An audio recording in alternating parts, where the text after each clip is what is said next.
The Bible says he's a king of the Jews. He's a king of Israel. He's a king of righteousness. He's a king of the ages. He's a king of heaven. He's a king of glory.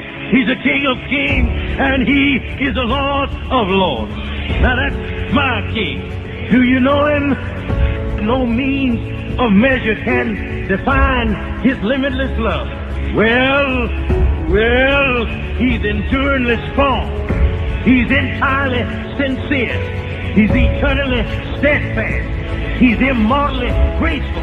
He's imperially powerful. And he's impartially merciful. Do you know him? He's God's Son. He's a sinner's Savior. He's the centerpiece of civilization. He's unparalleled. He's unprecedented. Well, he's the loftiest idea in literature. He's the highest personality in philosophy. He's a fundamental doctrine of true theology. Do you know him? He supplies strength for the weak. He's available for the tempted and the tried. He sympathizes and he saves. He heals the sick. He cleanses the lepers. He forgives sinners. He discharges debtors. He delivers the captives. He defends the feeble. He blesses the young. He serves the unfortunate. He regards the aged. He rewards the diligent. And he beautifies the meek. Do you know him? My king is a key of knowledge. He's a wellspring of wisdom. He's a doorway of deliverance. He's a pathway of peace. He's the roadway of righteousness. He's the highway of holiness. He's the gateway of glory. Do you know him? His light is matchless. His goodness is limitless. His mercy is everlasting. His love never changes. His word is enough. His grace is sufficient. His reign is righteous. His yoke is easy and his burden is light. Well, I wish I could describe him to you, but he's indescribable. He's indescribable. Yeah. He's incomprehensible. He's invincible. He's irresistible. You can't get him out of your mouth. You can't get him off of your hand. You can't outlive him, and you can't live without him. Well, Pharisees couldn't stand him, but they found out they couldn't stop him. Pilate couldn't find any fault in him. Herod couldn't kill him. Death couldn't handle him, and the grave couldn't hold him. That's my king. Yeah! He always has been, and he always will be. I'm talking about he had no predecessor, and he'll have no successor. You can't impeach him, and he's not going to resign. That's my...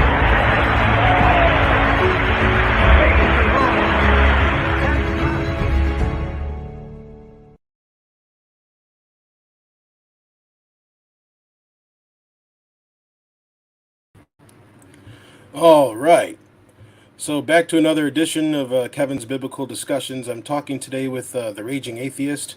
I had a time once to talk to him sometime last year over the winter. We started to have a civil dialogue, and it was interrupted by some scumbag named Smokey Saint, and you guys went off to his channel and had a cussing match. So I was hoping, we can maybe, learn a little bit about each other, get to know each other, and see where we're each coming from, and we'll go from there. So thanks for joining me, Rage. How you doing? Let me unmute with you. Yeah, pretty good. I was trying to figure out if I had talked to you before, because your avatar looked familiar, but I talked to so many different people, and not the avatar I'm looking at now, but the one with the face on it. Yeah, we met on the Synagogue's channel, CJ, last year over the winter, and you were starting to tell me about a little bit about your background. Your mother, she struggled with alcoholism and stuff, and then it got interrupted by Smokey. So I do apologize for that. Well, I mean, that was probably my fault, though? No, he came in guns blazing. He instigated. It was him. All right. Yeah. We had our thing. We had our go around. So yeah. So why don't you introduce yourself? Tell me a little bit about your background and where you're coming from. All right. Well, so I consider myself a former Christian. Trying to make sure. All right, 1 second. So to my audience, they don't hear you. That's messed up.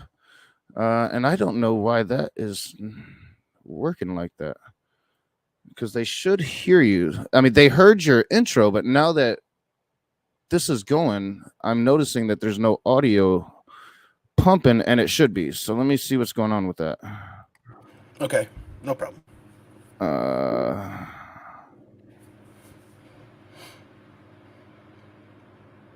All right, so all right, they hear you. All right, I was just tripping out. All right, I was like, that should not be happening. All right, so we're good to go. Cool. Yeah, I'm still trying to fix my screen, but I'll stop for a second. So I consider myself former Christian. I was raised firstly, I was baptized probably when I was 6, and raised in a Baptist church up here in Michigan, and then for the first time in the 2nd grade, my dad moved us down to North Carolina, and he had kind of tricked my mom out of custody. It's still a big thing, even though my mom is dead, and my dad and my mom have been divorced. My dad's lived in North Carolina for over 2 decades. It's still a thing that people talk about, how he tricked my mom out of custody. But he tricked my mom out of custody. He moved us down to North Carolina in the 2nd grade for the first time. Now in the 3rd grade, we missed our mom and we moved back for a year. And then in the 4th grade, we moved down to North Carolina full time. And there I went to a Southern Baptist church. Everybody was Southern Baptist in my area, pretty much everybody, at least on in my neck of Davie County, North Carolina. But I had doubts at an early age. I lived a troubled teenage years for sure. Ended up in prison, where I ultimately really started to question Christianity. In my early 20s, I left Christianity. I started seeking God in other places. And then around 25, 26, I became a closeted atheist. I didn't talk about not having any belief in a God. For a really long time, I would continue to pretend to be a Christian around family members. But yeah, that's pretty much my story. 4.5 years ago, I started the Raging Atheist. Mainly because I was tired of being in the closet, and I wanted to start raging about it. I know, when you would come into the room the other night, you would come in pretty much guns blazing, and talked about atheists not being able to have morality. So I thought we might be able to get into that at some point. But yeah, well, that's pretty much my one of your panel members, Red Fang or whatever, he came on Praise's channel before, and he was absolutely obnoxious. And Praise was in there getting ganged up on, so I wanted to help out a little bit. There was no animosity towards you. I didn't disrespect you or anything, but I did have a problem with one of your panel members because he was acted like an absolute scumbag before. Well, Red Fang, yeah, he's been on my channel quite a few times. I know him pretty well. I think he's a pretty cool dude. I didn't see that.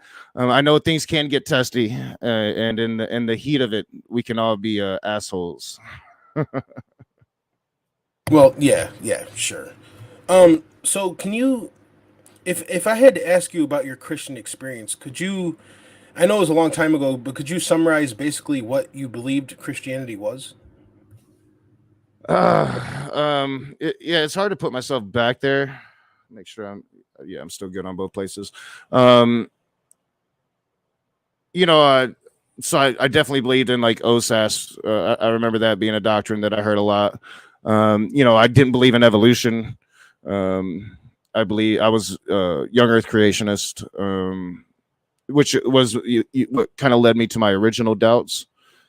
Sorry, just doing two things at once. I just need to find the window capture. There it is. All right. But outside of that, it's been so long.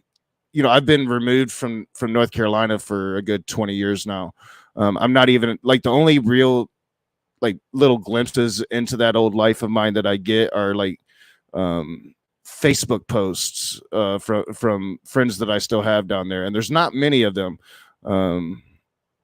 mainly for political reasons. I was a liberal far before I was a vocal atheist, so a lot of them stopped liking me for vocalizing liberal thoughts. But I do still have quite a few friends in North Carolina, and I do still see some of it, and it's like that's like the only real glimpses that I get of right. I'm sorry that old life. Interrupt you, Rage. But go for it. So I was kind of doing two things at once. So I was kind of I asked you what did you think Christianity was, and you described younger creation and other things. But could you, like, if you had to summarize what your belief in the gospel was, what would you say the gospel is, if you had to sum it up? So somebody asked me this before, and I butchered it then. So it's like the truth, right? Like, so I believe that Jesus Christ died for my sins. I believe that he died on the cross and was resurrected. I believe that we pretty much followed like a Baptist code, but it was weird because it was cultural at the same time. So I don't know. It's hard to describe. It was a long time ago. So it's a culture. So would you say you had like an intellectual acknowledgement of the Holy Bible? Sure. Yeah, I've read it a lot more times since I've stopped being a Christian than I ever did as a Christian. Wow. Okay. So so would you say that? No, I'm not trying to attack you or pick on you or anything, but would you say it was more of like a state of things, like facts that you held to in your mind, but you didn't really like inwardly hold to them in your heart? Well, I mean, it depends, right? I think that. All right, so I'll use an example. Like, so when I was in high school, we went to church every Sunday. We'd go to church, and all of us, we'd clean up for it. But I also played football. I played basketball. So did most of my friends. A lot of the people I went to church with. And we acted differently in school than we did at church. We acted differently at parties than we did at church. And the whole, like, everybody did back then. Like, that's what I was kind of saying. It's like culturally, because pretty much all of us rebelled against our parents, and our parents, like, really strict Southern Baptist forms of Christianity and what they demanded of us. So it was, I know you're getting to the heart of it. And I was like talking about this in my stream. Like, do I consider myself like a true Christian? Like, would a real Christian look at me and say, you was a true Christian back then? No, probably not. But then again, I don't think anybody would look at any of those kids back then and say they were true Christians. And I can tell you, I can tell you that all of them now are their parents now, right? Like, so what they were rebelling against back then, they are now, or at least most of them. Well, and I appreciate you, saying that, because a lot of atheists will, deny that. But I appreciate you being honest about that, Rage. I really do. Well, that's me though. I did hear, because I got bored. Usually I don't get bored before a one-on-one, but I got bored, and I was looking at your stream on Praise's channel the other night, where you was talking with Jamie, and so I've heard your whole shtick about how it's not possible for atheists to have been real Christians. And I would probably take issue with that. Well, can I add a thing to that? Is I would say not permanently. Say what? I would argue that whom God has made perfect and given a new heart, you can maybe stop believing for a while, but I don't believe it would be in a permanent abandonment of the faith, because what God has made new, you can't perfectly resist. It's impossible. Like, God is greater than us. See, you said that word. So I was wondering, because do you know who the preacher is? Yeah, he's an absolute scumbag. I've dealt with him before. He's a terrible heretic. Because I was wondering, because was getting some vibes with the whole scripture thing, and then you just said perfect. So what do you mean by like perfect in that regard? So we're gonna get into a little bit of ontology here, if that's okay. Yeah, go for it. So the moment you truly believe, not just an intellectual assent of facts about the Bible, but a true belief in your heart and a contrition over sin, admitting you're a sinner and you can't save yourself, and you truly believe who Jesus was, which is God in the flesh, and what he did, which is die for the sins of the world on the cross and rise again. That moment where you truly believe that, see, we're born in Adam, we have a dead spirit. He makes our spirit alive. He makes it perfect and incorruptible. And that's what's going to inherit the kingdom of God. So you have a new perfect spirit that he's given you. And then he also places his spirit in you, Ezekiel 36:26. He gives you the Holy Spirit and it causes you to walk in his ways. So it's impossible for someone that had a genuine born again experience that's been made perfect and new in God and Christ to permanently abandon him. Because if God is living in you, how could you perfectly resist him? All right. So good. I guess it's a good point. So God comes into you perfectly. Would you say that you have experienced that God has come into you perfectly, and you are a real Christian? Like you could never not believe in God. I would say yes. In 2012, I got saved, and he completely changed my life. He changed the way I thought, the things I wanted to do, the people I wanted to hang around with, things I cared about. I had a hunger and a desire to know him more and to read his word and to tell others about it. So yes, I believe I have genuinely been saved, and that the Holy Spirit has come into me, and he'll never leave me nor forsake me, according to the text. All right. So, I was kind of talking about this in my stream before I came into your room here. So let's say, I don't know if you're married or not, but let's say you're married and you have 6 kids, right? And like Job, you're going around and you're saying that you are now perfect in Christ and that you could never lose your faith. Let's say God decides he wants to test that. And year after year, I need to make a caveat, Rage. I'm Sure. not saying you can't lose your faith. I'm saying you can't permanently lose it. So you can lose it in moments, but you can't permanently lose it. Correct.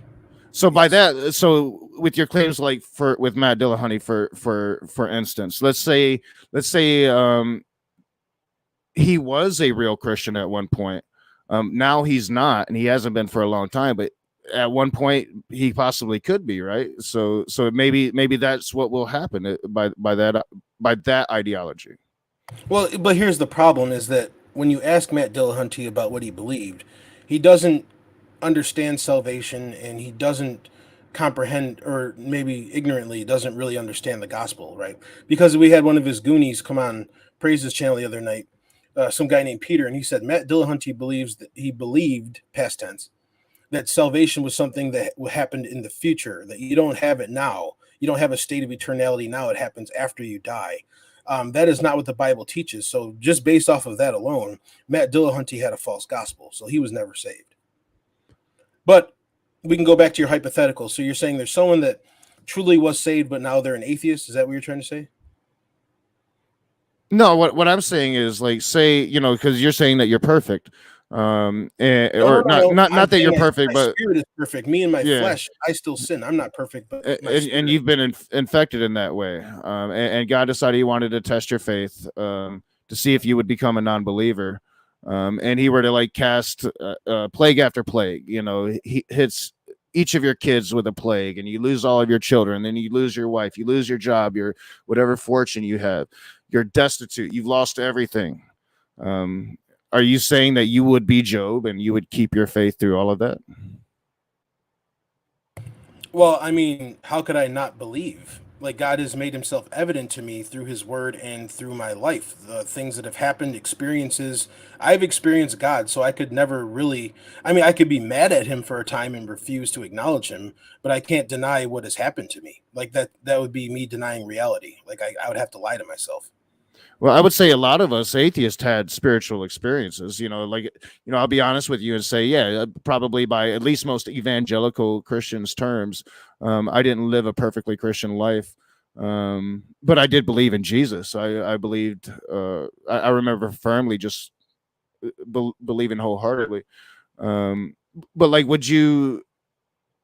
I forgot the framing of my question that I was going with there. I don't know. I don't know. It seems odd to me that we often think the impossible of ourselves until the moment comes. I think that I think doubt and faith is probably a natural process for most Christians inwardly, if they were honest. I think that. So would you say that, is there any way that you could logically reason yourself out of a belief in God? You know, we've all had personal experiences. I had a lot of spiritual experiences, probably more so once I got into my 20s and I was experimenting with other things. But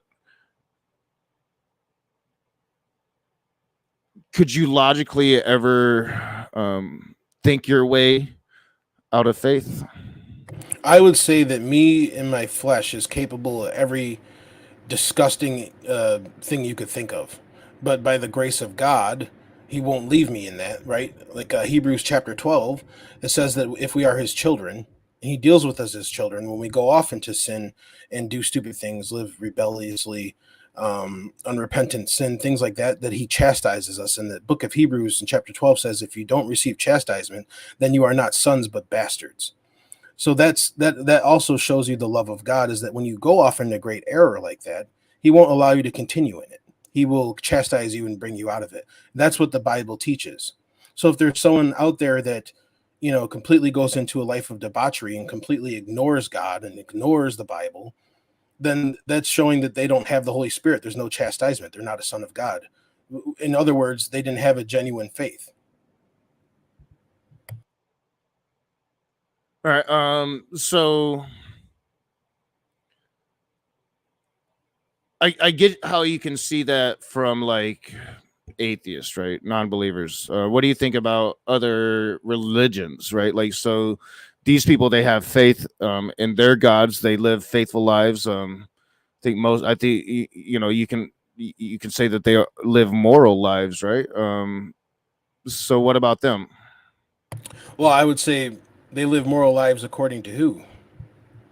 According to their standard?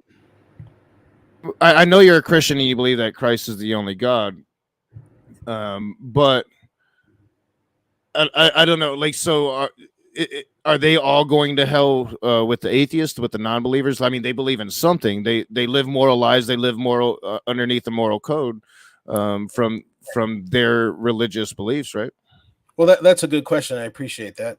So in the book of John, chapter 3, verses 18 and 19, it says that everyone is already condemned because they have not believed. And later, Jesus also says that I am the way, the truth, and the life, and no man come to the Father but by me. So if you're believing anything to get to heaven or to God other than Christ, then you are already condemned according to the scripture. And that's the point, that we're all equally sinners. We're all equally condemned until we come to Christ, and then we are no longer condemned. We are justified by faith. And Jesus moves us from being a sinner to a saint. Now, that doesn't mean you're going to be, you know, sinless and stuff like that preacher heretic will teach you. But it means that you've been made perfected in your soul. I mean, not your soul, your spirit. And in your spirit, you are guaranteed to inherit eternal life in the kingdom of God because your spirit can't sin. But we still do sin because we still live in these bodies, right? That it's been contaminated. So that's the distinction that I would make. And so Rage, but we can get into all the other stuff you want to talk about. Do you mind if I just ask you a couple things, see where your mind is at on the subject of like morality and things? Well, sure, yeah. I mean, because you came into my room, and I know you said you was going at Red Fang, but you did make like the thing that we all hear a million times. You made the statement like, I don't see how you can have any basis for your morality or something along those lines. We can get into that, I promise. But I just want to ask you some stuff. So, sure. Rage, if I asked you if you think you're a good person, what would you say to me? I think it's a mixed bag. I think I can be good in moments, but I think I can be a dick. I think I can be an asshole. I think I can be rather rude to people. I think I can be abrasive. I think I have a pretty good image of what I really am. I think most human beings are good and they are bad. I have good aspects. I have really bad aspects. I try to see myself for what I am and make improvements where I think I need to. Right. So if I asked you, have you ever told lies before? What would you say? Would you admit to lying, or? Oh yeah. Have you ever stolen something, taken something that didn't belong to you, regardless of what its value is? Oh yeah. Yeah. I've very open about my past. Went to prison when I was 19 for stealing guns in North Carolina. Well, thank you for being honest. Have you ever taken the name of God in vain? Oh yeah, yeah. I had a whole stream dedicated to blaspheming the name of God. Wow. Well, thank you for your honesty. Have you ever committed adultery? No, I've never been married. Okay. Have you ever looked at someone with sexual desire? Oh, I've had sex lots of times. Yes. Okay. So I appreciate your honesty, because I'm just trying to see where you're standing here. So I'm not judging. I had sex with myself earlier today. Well, I didn't even know that. But I mean, everybody does it. It's normal. Or, I mean, almost everybody does it. So you admit that you've lied, stolen, blasphemed, lusted, all these things, right? You admit you've done these things. Oh yeah. Right. And the Bible says that those are sin, right? The Bible says that sin is the transgression of the law. So the things I was asking you, I was quoting you to, is from Exodus chapter 20. It's called the 10 Commandments. And that's the standard that God's going to judge us by. So right now you're like a man that's hanging on the edge of a cliff, and you're holding onto a broken stick, right? And your sins are that stick, and it's slowly decaying, right? And you're bound to fall into this cliff down this cliff to your doom. Jesus I'd say the only thing that's like decaying or like I'm on a cliff with is paying my rent every month. That's about the only thing. Yeah, I don't see your. So in my belief, and I know you probably say otherwise, but I think you do all those things as well. Well, yeah, sure. I mean, I'm not claiming to be perfect. I've lied, stolen, cheated, blasphemed God's name. I've fornicated. I've done all these things too. But the difference is that I have been forgiven, and I'm trying to show you that you're in great danger. So we can't save ourselves, right? You're destined to fall down that cliff, speaking. So I mean, so like, what sends you to hell? Like, does sex before marriage send you to hell? Well, the Bible says we are already condemned because we have not believed. But yeah, see, I mean, just sinning one time, you'd have to live a perfect life and never do anything wrong ever. So if a child gets raped, if a child gets raped, does she go to hell? I don't understand your question. Well, I just asked you if sex before marriage will send you to hell, and you said, yeah, pretty much. Like, if you sin once, we're all condemned, whatever. So I mean, I was assuming you were giving me the affirmative on that, and if that's your belief, then I'm asking, well, if a child gets raped, does she go to hell? Because that is sex before marriage. Well, has the child sinned? Has the child believed the gospel? So that was going to be one of my questions, actually. So because rape does baptizing mean anything? Because let's say the child was baptized, but like, say, is the child old enough? Let's use like a recent example. Let's say the child is 10 years old. Is she old enough to have had that eureka moment where the perfect spirit comes into her and she can no longer sin? Does the baptizing mean anything, or does it not? Well, time out. Before we get into baptism, I just want to say, like, how this doesn't, what you're saying, I'm not following here. I don't know if how is being raped, the person that's being raped, it's not their fault they're being raped. That's on the rapist. But it's still technically sex before marriage. Yes, but it's forced sex. God wouldn't hold that against the person that's being raped. Cool. Yeah, that's just what I was asking. Okay. Now, what were you asking about baptism? Well, because you were saying, well, is the child, is she, did she, I don't know, is she like a real Christian? I guess essentially, is she truly saved? And I was like, well, that's the question, right? Like you said, you described this like eureka moment, where the perfect spirit fills you, and whatever it is, and let's say the child was baptized, but the child is 10 years old and hasn't had that eureka moment yet. So I don't know. Is she saved? Does the baptizing mean anything?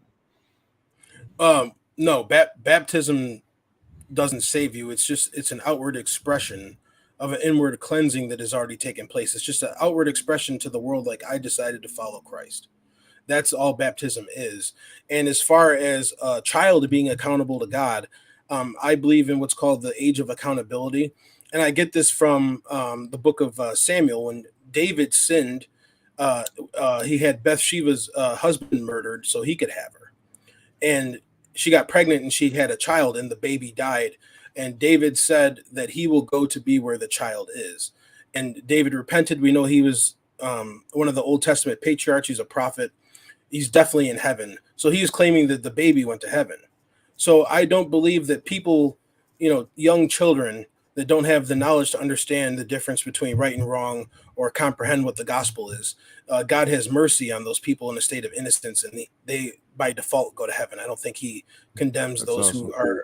who don't have the intellectual, or same thing with someone like a mental illness, right? Like someone that's born mentally handicapped that can't understand things. Like God has mercy on those people. Cool. Yeah. Those two particular questions, the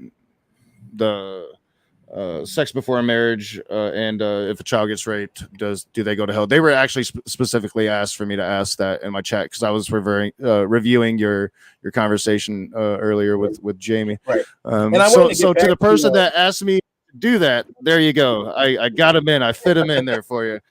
I wanted to get back to what we were talking about when I was asking you. And they didn't hear any of my shit. For some reason, I muted the wrong button because I'm trying to mute. Like when you're talking, I'm trying to mute here so I don't overtalk you.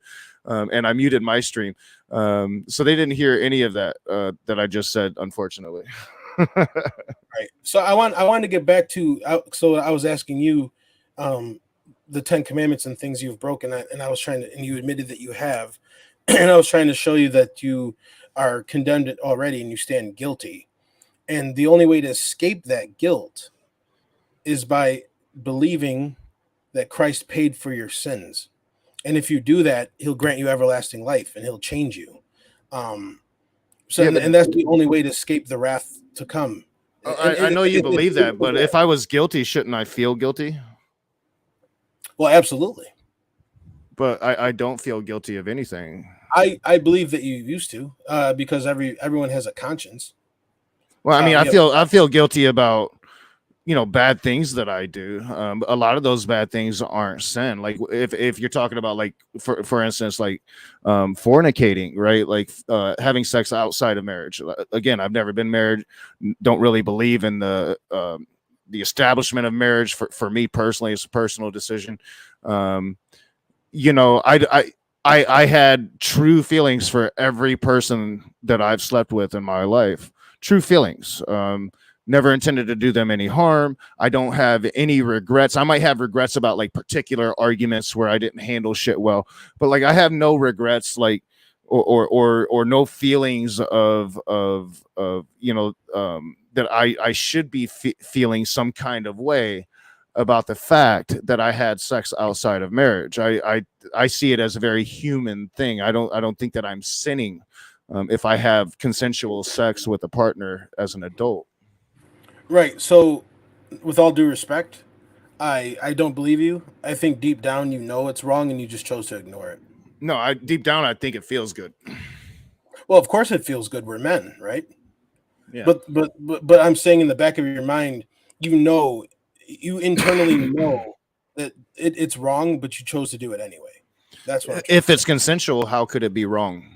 Because if I'm not like, physically hurting them, like, because even if, like, so for me, like if somebody asked me to like physically hurt them, even if it's consensual, I'm not going to do that, right?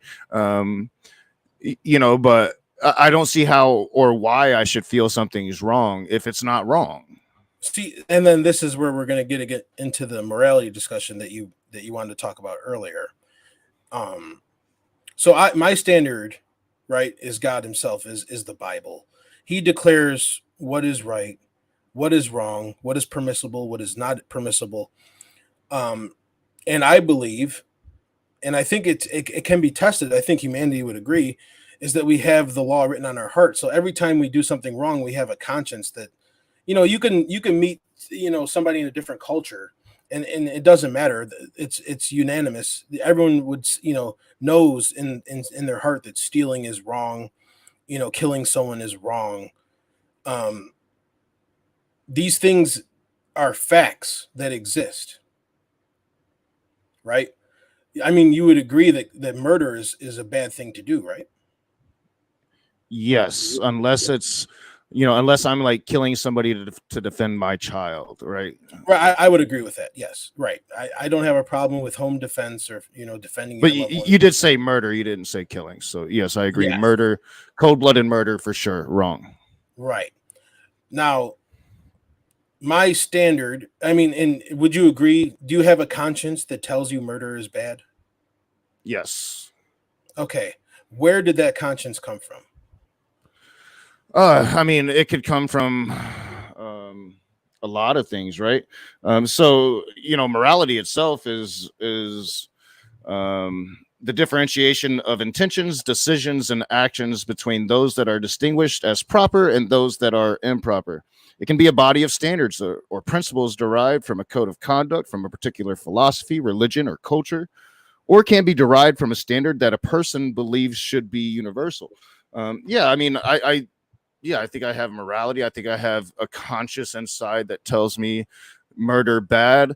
I think it's a very simple morality. I think it stems pretty much from a simple basis, although there's a lot more to it. But it's essentially when your mother tells you not to touch the stove, until you touch the stove, you're not going to know what she's talking about. But once you feel that pain, you realize, hey, I don't like that, and I don't want other people to feel that. So it's a very simple morality. I think I derive it from my parents, from my culture. Yeah, sure. So I believe conscience is God-given and society shaped.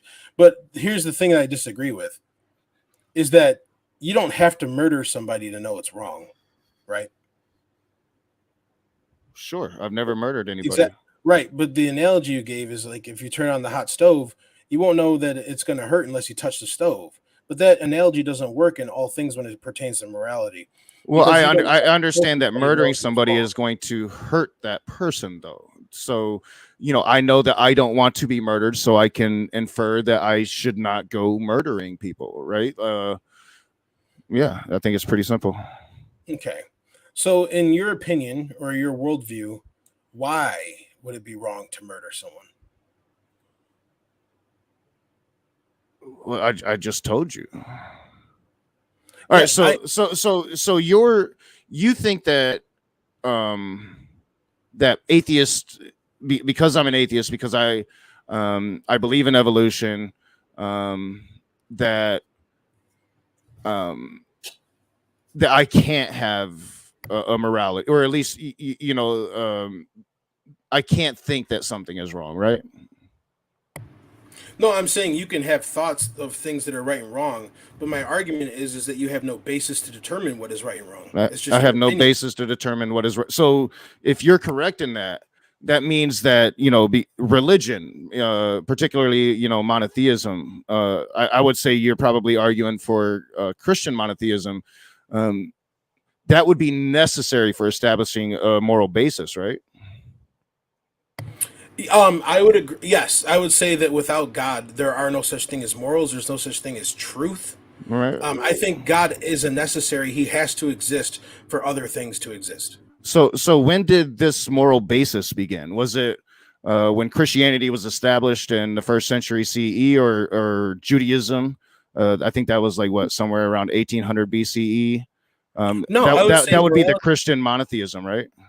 Well, I would say that morals have always existed. because it's a part. It's part of God. It's what He says is right and wrong. And He's eternal, so therefore His morals have always existed.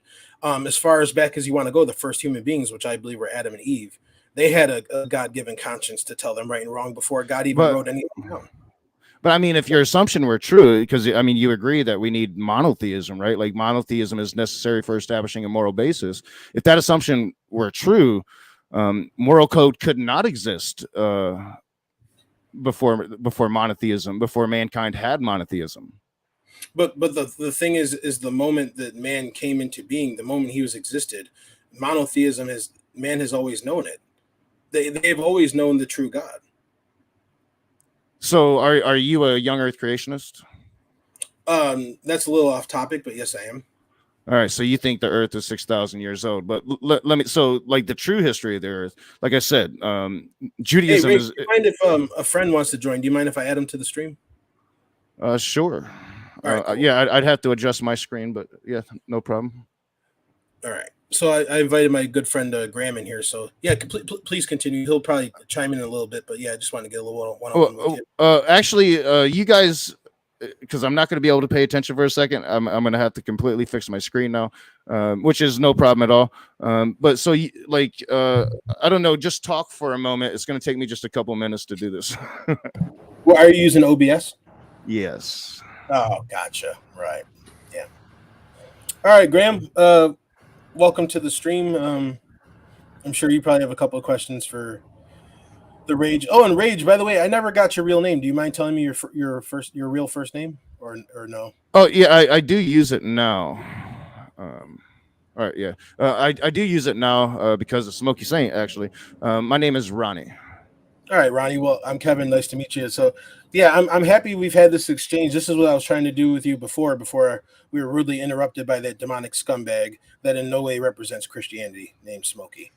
So anything he's ever said to you, please just ignore it. He doesn't know what he's talking about. He twists and perverts God's word, and he hates it. Well, I'm not sure about demonic, but we can probably definitely say pedo. Well, yeah, I mean, but that's a demonic thing to do. Yeah, semantics. I mess with you. Well, he's saying he doesn't believe in demons. Yeah. Right. I understand that. Yes. But you agree that it's evil, Ronnie? Yes. And not just the pedophilia, but how he treats people.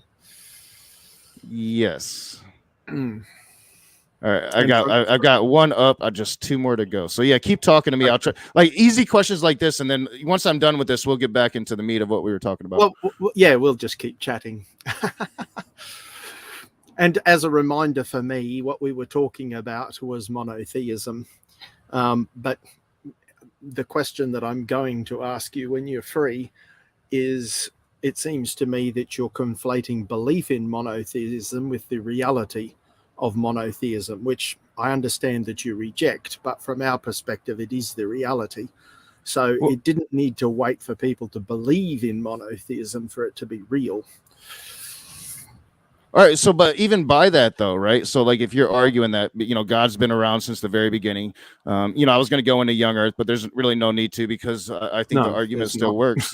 I definitely think the argument still works. So even by that argument, right? So God's been around, morality's been around, morality's been around since before even God's since humans had these monolithic religions, then there's no way you could sit here and say that as an atheist I can't have a basis for my morality when clearly I can, even if I don't see it's God. Then by your definition and what you're arguing here, but that morality has always been here.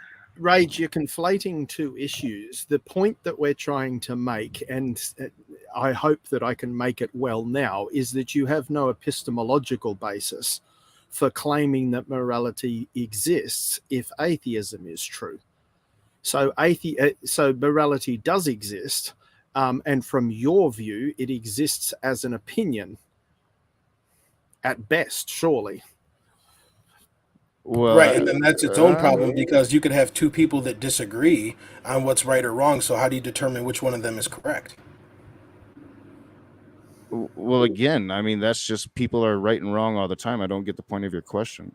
So it doesn't mean anything. It's just I just saw, like I said, I was just reviewing two Christians earlier that we're disagreeing quite a bit on a lot of different things. Well, if you're talking about my discussion with Jamie Russell, that was a discussion between a Christian and a heretic. He's not a Christian. And this is another issue we need to address with you as well, Rage. What is the definition of Christian? And we've sort of looked at that, and you've given a bit of a hat tip to, there are real Christians and there are people who aren't actually Christians. I don't know. I think if you call yourself Christian, in my opinion, now as an atheist, then you're a Christian. So if I call myself Napoleon Bonaparte, I am. Well, no, I mean, if you believe in Jesus, if you believe that the dude actually died and came back to life, I think that's it. There you go. Yeah, but that's not the only way people define Christian, and the Bible has more to say about being a Christian. It's not good enough to just believe that Jesus died. You have to have trusted him. The Bible makes that clear. You have to have trusted him for forgiveness of sins. All right, so I'll go a different direction with this, right? Like, so because I've already defined morality. I've defined that it can come from religious beliefs. It can come from what did I say? I said it can come from particular philosophy, religion, or culture. So it can be cultural, or it can be derived from a standard that a person believes should be universal. But I'll come, and I'm not a scientist, but I'll come at this from like a science kind of way, right? So like if you have empathy, the ability to understand and share the feelings of another person, then you can develop a moral code that is innate. The science that supports empathy is found in mirror neurons in the brain. These are the neurons that fire when you relate to other people's experiences. And, like this has happened to both of you, right? Like, it doesn't take God. It's just these neurons in your brain fire off. If you're watching like a football game and a dude gets hit really hard and you cringe inwardly, that's those neurons firing off. I mean, so I know you guys want to say that it's God, and I'll accept it. I'll say, I'll accept that God, long before mankind ever even thought of God, because we know that morality was developed around the same time we developed language and art, which would have been about 50,000 years ago, right? So hang on. If you want to, real quick, I'm almost done. How do you know that? Well, I mean, that's what science says. Really? So who was there? I don't know. Yeah, we don't have. Were you there? Were you there 6,000 years ago? That's what people claim. People claim it, but you don't know that. I know you guys don't believe in evolution, so it's kind of pointless. Yeah, right? But you're saying you know it. That's what we know. We can't be sure of that. That's what science says. Well, neither can you. That's the thing. No. Science doesn't say anything. People do. And some scientists claim that, and other scientists deny it. Right. So you're right. Science is what we can observe, test. We can observe. So when did we get that Exactly. morality? 6,000 years ago when it all started? No, well, I've already told you one claim and we're making another, but it's not a scientific claim. It's a historical claim. It's a belief claim because you can't experiment on that. You can't observe it. Your claim about the past cannot be observed, and that is scientific. You have to observe it. You have to experiment on it, and you have to repeat it. That's science. Cool. Well, it is science. I did preface all of that I'm not a scientist, right? Yeah, I know, but you're saying science says you're not a scientist. You're not a scientist you're saying either. Science says it. Yeah, I know, and you're saying science says it, and I'm saying science doesn't say it. And you're saying science doesn't say it. Yeah, science doesn't say that because it's right. not Scientists scientific. say things, but science itself doesn't say anything. It's a claim about the past, and that is not science. Look up the definition of science. Science is experimentation, observation, and repetition. So when did humans start developing morality? According to whose claims? According to yours. Well, in our worldview, God existed before he created anything, and he created the first human beings in his image at the very beginning on the 6th day of creation. All right, so it's my position that if you derive your morality from God, you must be immoral. If we develop our morality. If you derive your morality from God, you must be immoral. We must be immoral. Mm-hmm. Why? Do you think genocide is immoral? When human beings do it, yes. Well, I mean, I didn't. Well, God. I just asked a general question. It's funny that you say when human beings do it. Genocide is immoral? I'm answering the question. I answered the question.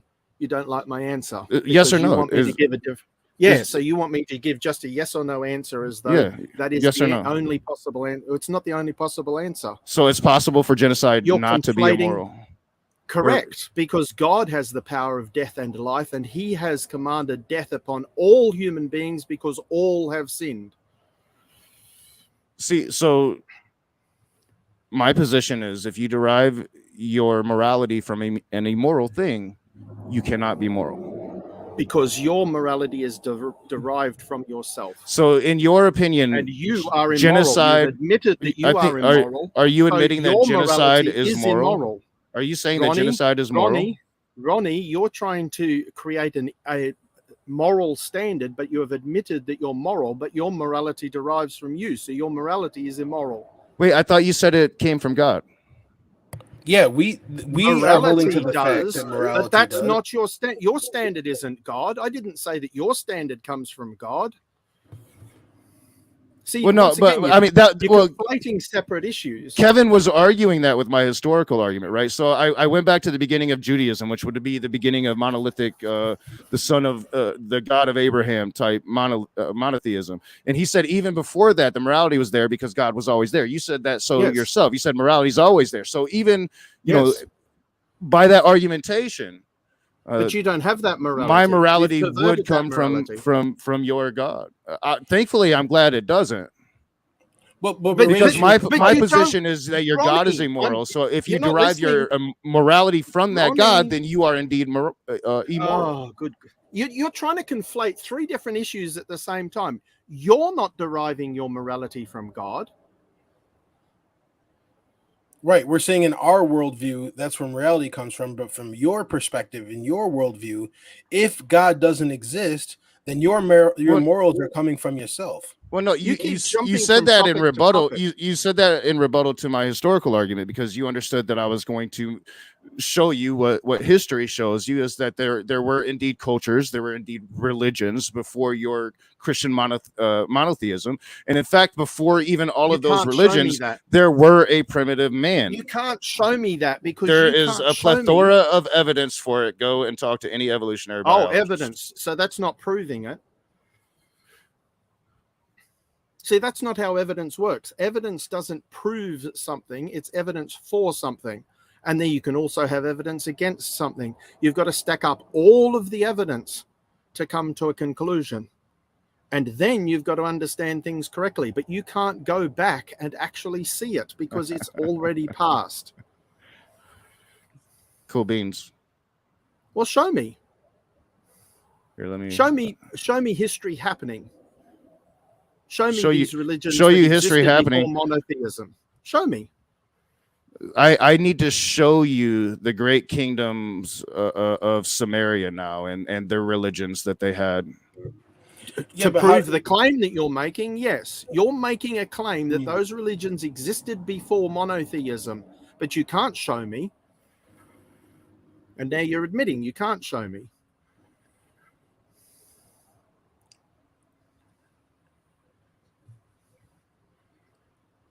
Right. So you're making the claim, Ronnie, you're making the claim that there were other religions before monotheism and that history shows us. Well, show me.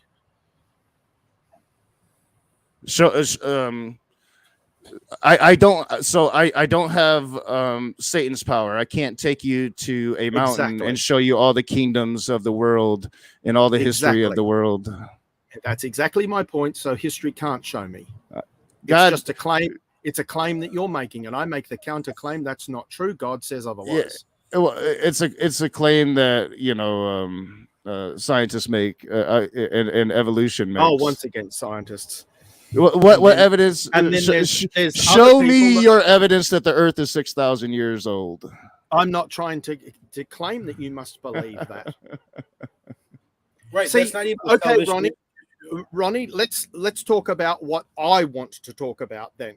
Since you want to put it on me, I'm not trying to prove to you that the Earth is 6,000 years old. You're the one that made the claim that it isn't, and that you can prove it, but you can't prove it. So let's talk about what I want to talk about. I don't make then, any claim that I'm not a scientist. I can't prove shit. Right. So stop claiming it. Right. Let's talk. I've read history though. And so have I. I've read the Bible and numerous other history books. Cool. But that doesn't prove anything. That's just those claims. Cool.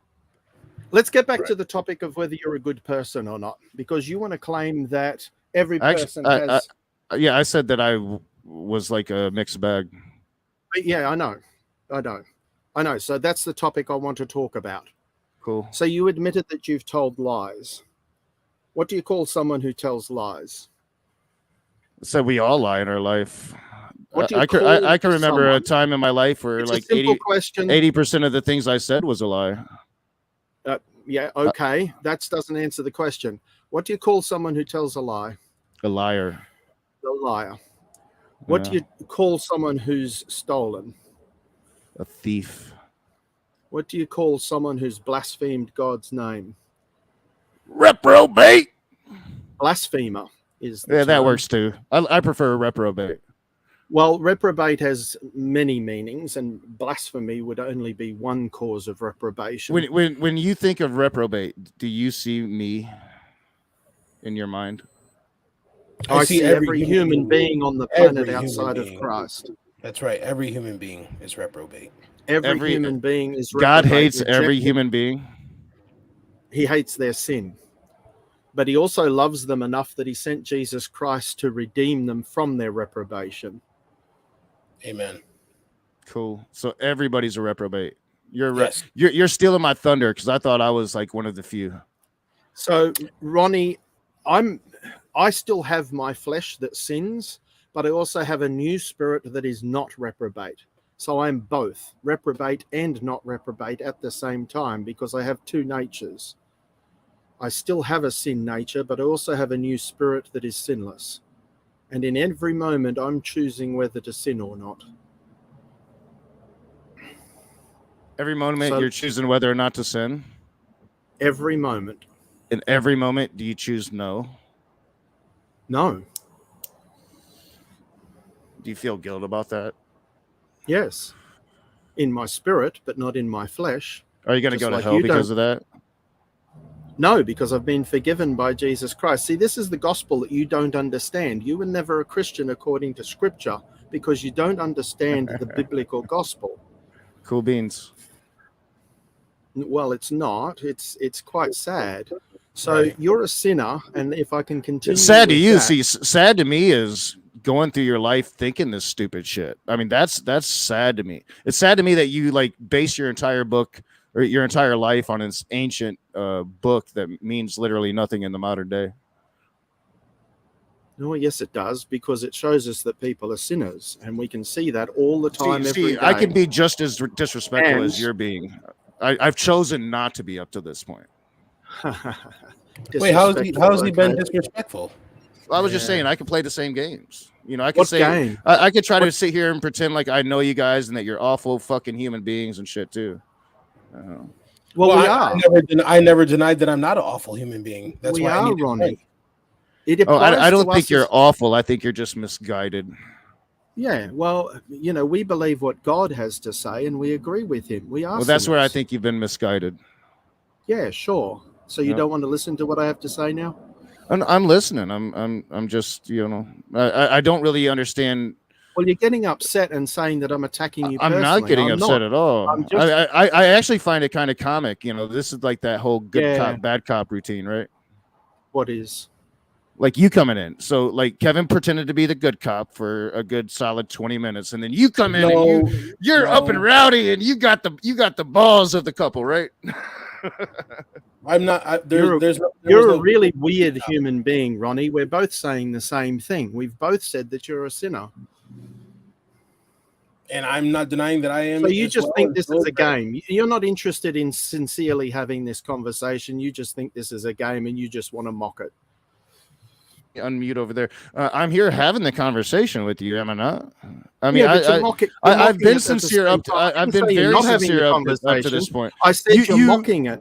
I mean, I would say you're the one that hasn't been sincere because so Really? you expect me to pull up, I don't know, well, all of evolution and their evidence and be able to provide it to you to show you what the actual because you're history of making the a earth claim. is, right? And you're saying what claim science am I says this. making? So show me.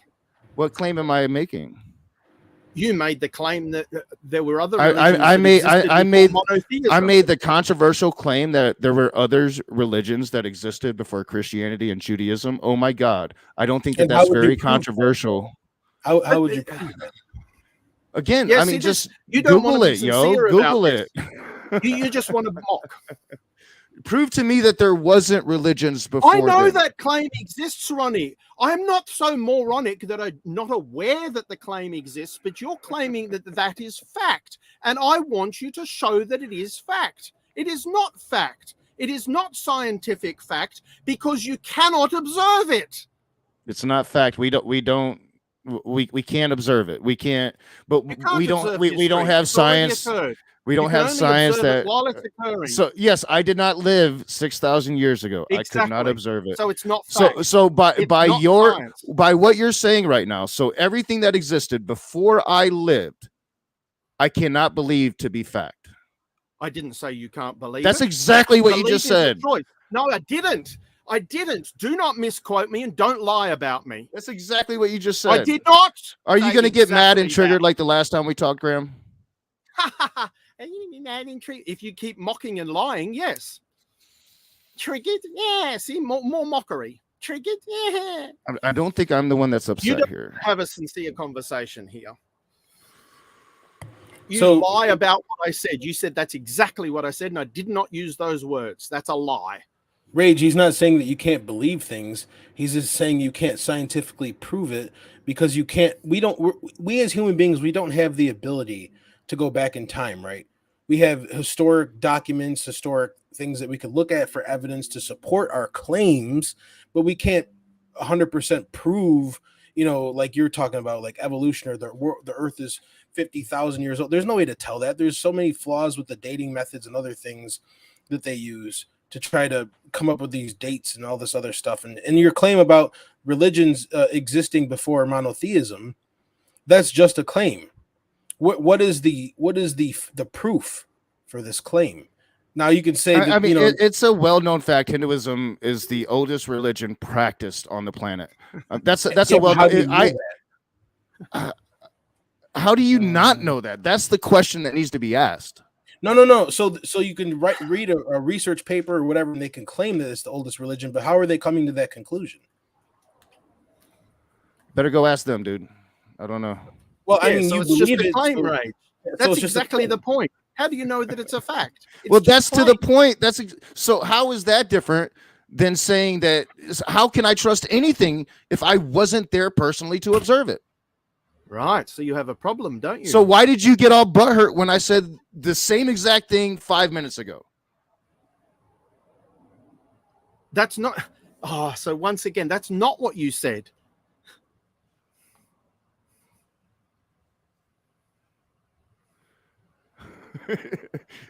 It is. Rewind the No. stream. No, it isn't.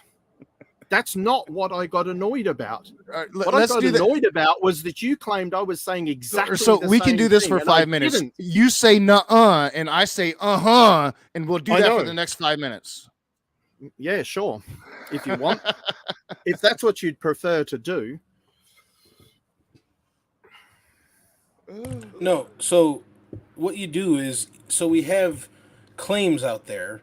What you do is you examine the claims and see, can I find evidence for these claims? Like people claim, Jesus was crucified on the cross, right? The Bible says it. But you don't only have the Bible, we have other sources that we use to help this claim to prove that it could be true, that it's a fact, right? Like the writings of Josephus. He was a Jewish historian They hated Jesus Christ. But even in his writings, he admitted that this Jesus that was in Nazareth was crucified on a cross, a Roman cross. So we have extra biblical sources to confirm what the Bible is saying. So what are you using for your evidences or whatever, your claim that there's, what was the name of the oldest religion?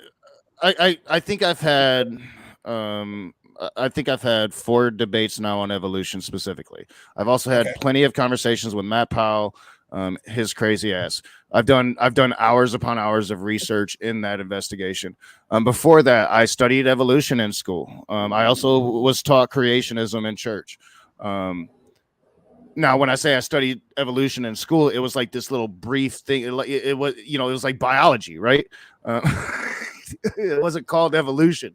And I didn't go into the minute detail, and I don't know the minute detail of evolutionary science. I am not an evolutionary biologist. I'm nothing. I'm just a normal dude with a microphone. But there is a plethora of evidence out there.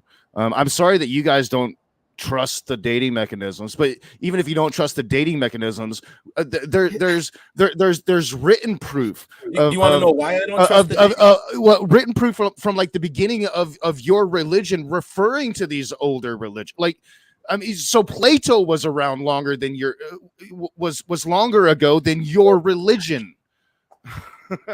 See, Ronnie, I don't even care about this. You're the one that keeps bringing this up. And I just keep pushing back and saying, I'm not.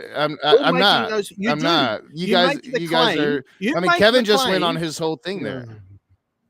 You keep making these claims, and I keep Graham, saying you're a little aggravated today. Science. Why do you keep talking over the top of me? I don't know. Because you don't want to listen. Probably not. I don't even want to talk about that. I want to talk about the good person thing. And you got annoyed. Talk about the good person thing. Okay, you got annoyed that I said we're not good people, but you agree we're not good people. So I don't understand your annoyance. I don't know. Yeah, whatever. Cool. Yeah. You don't know. Cool. Yeah. So here's the thing. So, wow. Rage, we're not claiming to be better than you. I'm just as wicked as you are. I don't think I ever said that. You guys made that claim. So why'd you get annoyed? How did I get annoyed? You got annoyed that we believe the Bible that says that we're not good people. And it's stupid that we believe this old book. No, I said I don't think you're awful people. Those are your words. I said I don't think you're awful people. But I didn't get annoyed. I just said I don't think you're awful people. Well, you're either good. I'm starting to change my mind about you, Graham. Yeah, well, I don't care what you think of me. That's my purpose here isn't to get you to like me. Cool. You can think whatever you like. You're an independent human being, and I have no control over you. Do whatever you want with your life. Right, I would like you to believe the truth, but that's totally up to you. I think I do believe the truth. Well, I know you think. I think we all think we believe the truth. I think, of course. Do you know a single human being that walks around and it's like, oh shit, I am a dumbass? But here's the problem. Thanks for changing the topic. Here's the problem, though. You say you think every human being believes they believe the truth, but from your worldview, what is truth? How do we determine truth? Where does truth come from? You see, this is the inconsistency of atheism. No disrespect, is that you want to make like truth claims and things like that, but you have no basis for truth. Truth can't exist in a world of atheism where there's no God. There is no such thing as truth. Where are you getting truth from? How do you determine truth? Where do you get truth from? God. How do you know that? Because God's revealed it. All right, cool. Give me evidence of that. Show me where you were in time that you can demonstrate that.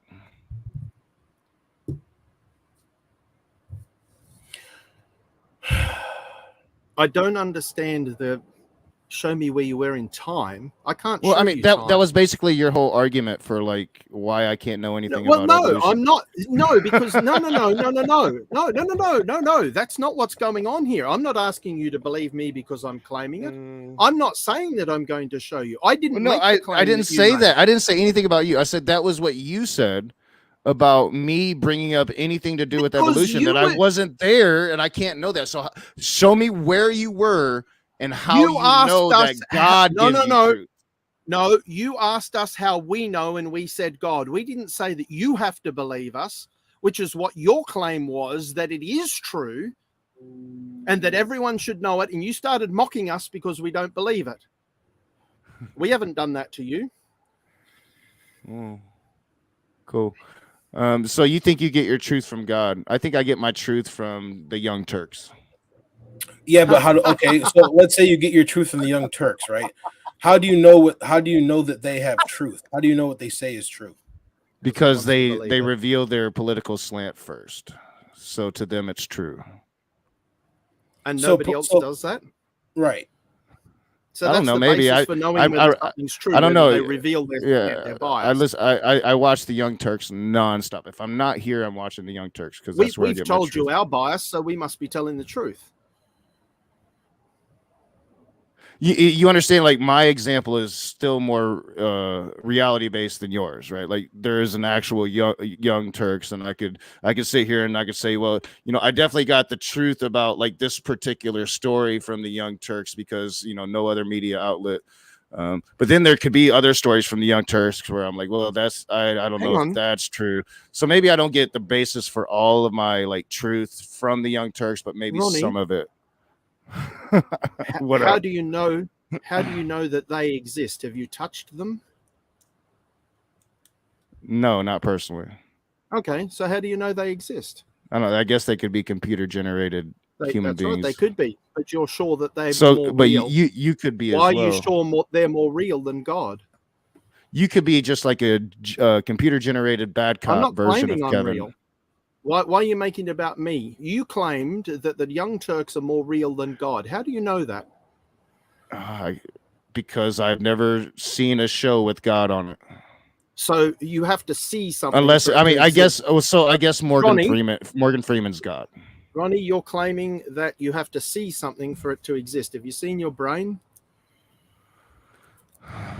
I've seen brains. But you haven't seen your brain, so you can't be sure that your brain exists. No. Have you seen love? I think a lot of Christians would probably say my brain doesn't exist. Well, probably a lot of atheists too. That's not my point. That's not my point at all. My point is, how do you know things exist? How do you know what's true? That's the point that Kevin's trying to make to you as well. How do you know what's true? I guess I don't know. It's a sincere, like, legit question. I'd say it's probably the same reasons that I know I have a morality. The same reasons for it, cultural. You guys are claiming like religious beginnings of truth. So if truth comes from God, if only the truth comes from God, again, that applies to morality. What about all of those people that lived before your version of God came along to mankind? Did they not? Was it not possible for them to gain truth? I think we get to truth through logic. I'm just not very good at logic sometimes. But there's a problem here that logic also is a thing that doesn't exist without God. Oh, how do you know that? How you're trying to make logical claims in reasoning. But how do you Graham was talking about making claims. So now you're making a claim. Logic cannot exist without God. All right, prove that claim. There has to be something that is static, something that is independent of itself for all other things to exist. If there's not something that is outside of our universe, outside of time, that is static, then nothing else can exist. Cool. Logic has laws, right? There are laws to logic. The laws of non-contradiction, for example. Cool. Got this from Darth Dawkins a long time ago. Right. So, yes, you agree? Sure. Where did those laws come from, and how do you know that they haven't changed? And why can't they just change? Why can't you believe in different laws? So I'm assuming you think they come from God. How do you know that, and how can you prove that? Well, I'm asking you, where else would they come from? What I'm trying to suggest to you, you're trying to jump ahead. It's a human construct. You're trying to jump ahead of me and assume that I'm proving the conclusion immediately. I'm trying to walk through this step by step. Cool. What other source could there be? There has to be a mind. Why? Because I'll be listening, laws of, but I got to go make my daughter take a shot, so I'll be right back. okay, but laws of logic are in the mind. So they have to exist in a mind, unless you're going to believe that laws of logic can change. And so they only exist in human minds. So they're only our construct. Once again, they're just our opinion. They don't mean anything. And if that's true, then how does science exist? Because science relies upon unchangeable laws of logic to be able to do observation that is repeatable. If it's not repeatable, it can't be trusted. That's one of the rules of science. Right. So, Graham, are you so you're saying that science also depends on logic? Oh, well, science depends on logic, absolutely. Science Right. can't exist without logic, and it has to be an unchanging logic so that the science can be repeated. Otherwise, it's not science. Science relies on repetition. It has to be true all the time. Otherwise, it's not science. And so that relies on the laws of logic not changing. For the laws of logic not to be able not to change, there has to be an eternal mind. Right. And that's what I was getting at, that there has to be something outside of everything for everything else to be. Because the laws of logic don't exist as a function of chemicals. They're not a property of the natural world. Right. And then that would get into this point of immaterial things exist. Sounds like you're back, Ronnie.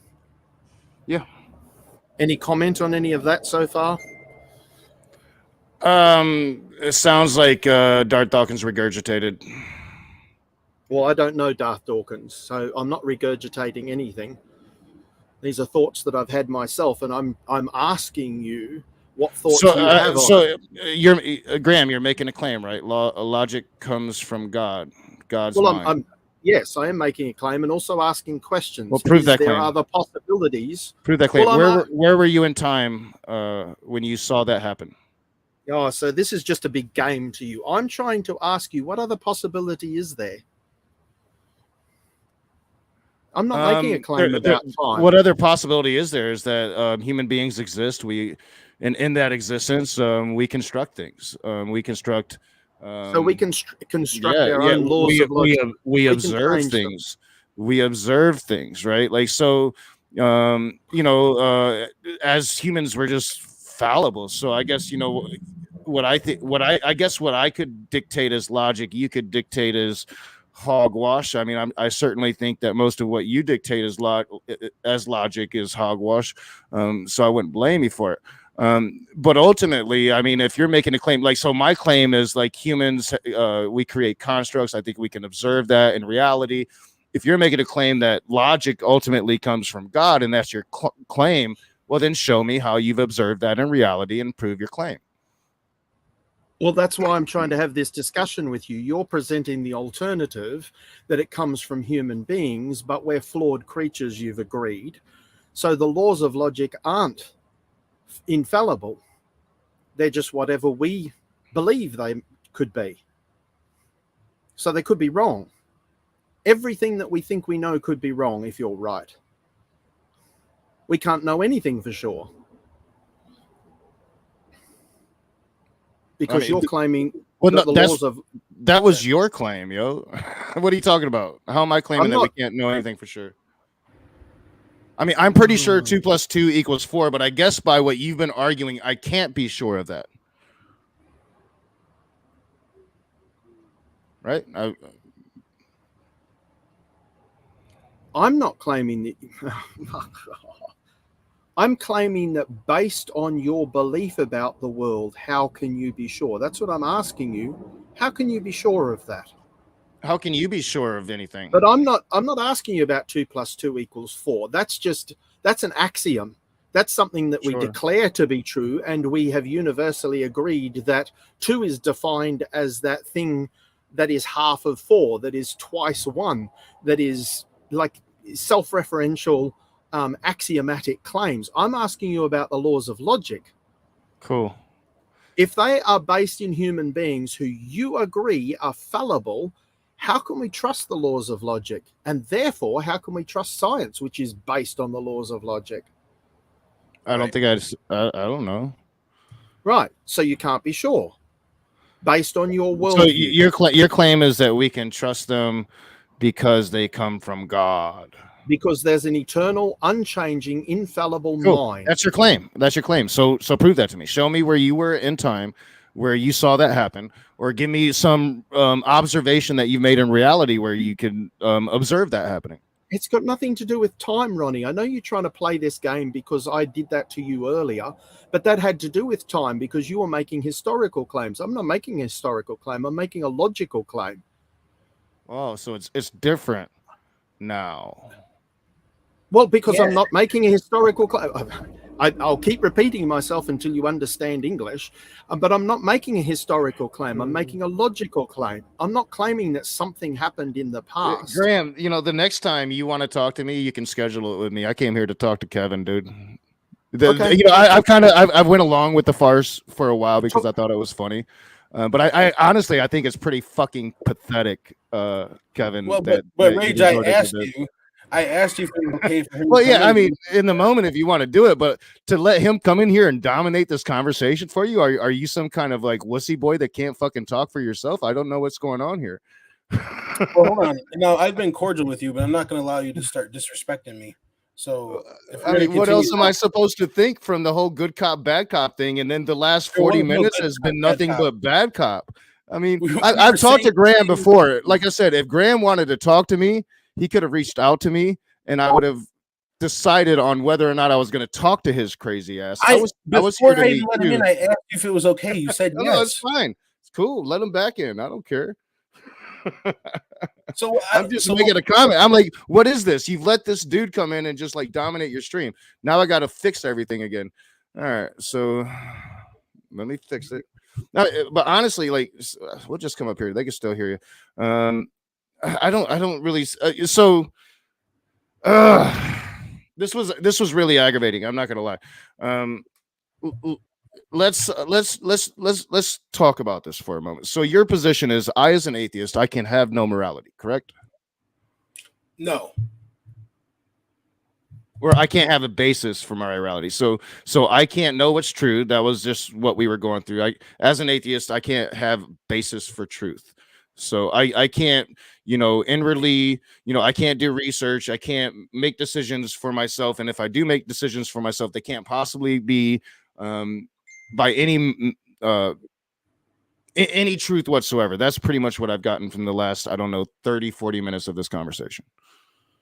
Right. I'm saying you can hold to some form of morality, but I'm saying is that you have no basis for it. Like, why is it moral?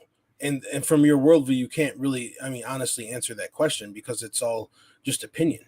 Well, you guys answer it with God, but then I ask you to display that, prove that, and you can't prove that, just like I can't prove evolution, right? Like I can't pull, I don't know how long it's since Darwin first started with the shit. So however many years of evolution. Well, God doesn't have to be something that's proved because he's made obvious through creation, right? Like everyone. Now I know you'll probably disagree with the statement, but I'm just going to say it anyway.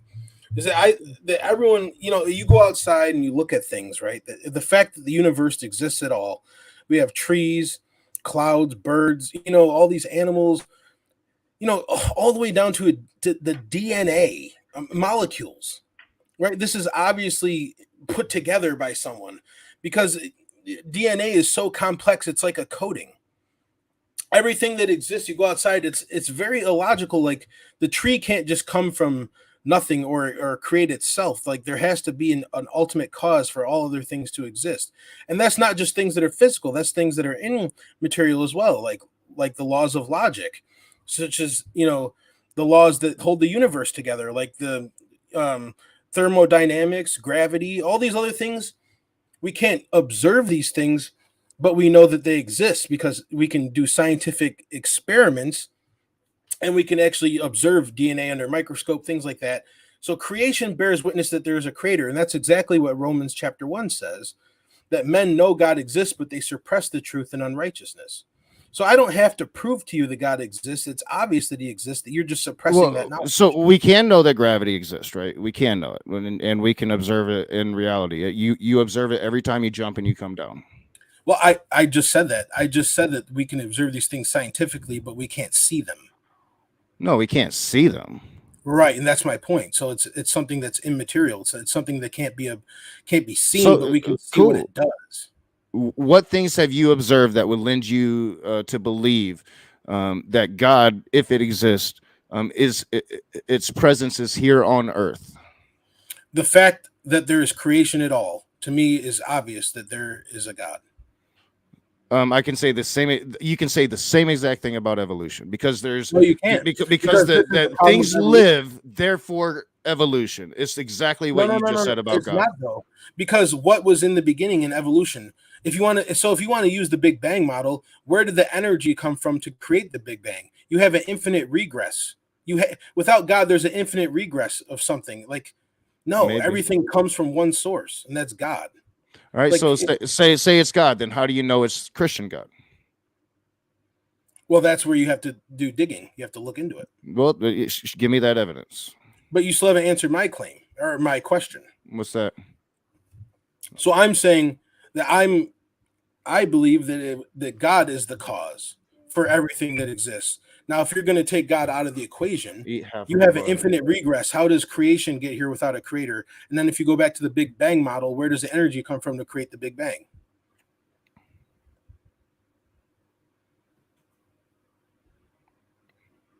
So maybe it was Tonka. Excuse me? Maybe Tonka put the energy there. Oh, you're joking. You're not being serious. No, I'm being very serious. Maybe Tonka, the Great Spirit, put that energy there. Okay, but that's not an atheistic worldview. No, that's right. a Native American universal. It's actually it's like a Lakota Sioux. I'm not dealing with a Native American claim or anything like that. I want to deal with what you believe. Well, I'm asking you, how do you know that your God was there to put that energy there for the Big Bang? I just told you have to look into. And I don't think that we know first. I don't think we know at all that there was any energy there. I don't think that we can go. We can't go through what was it, pre-Plankton.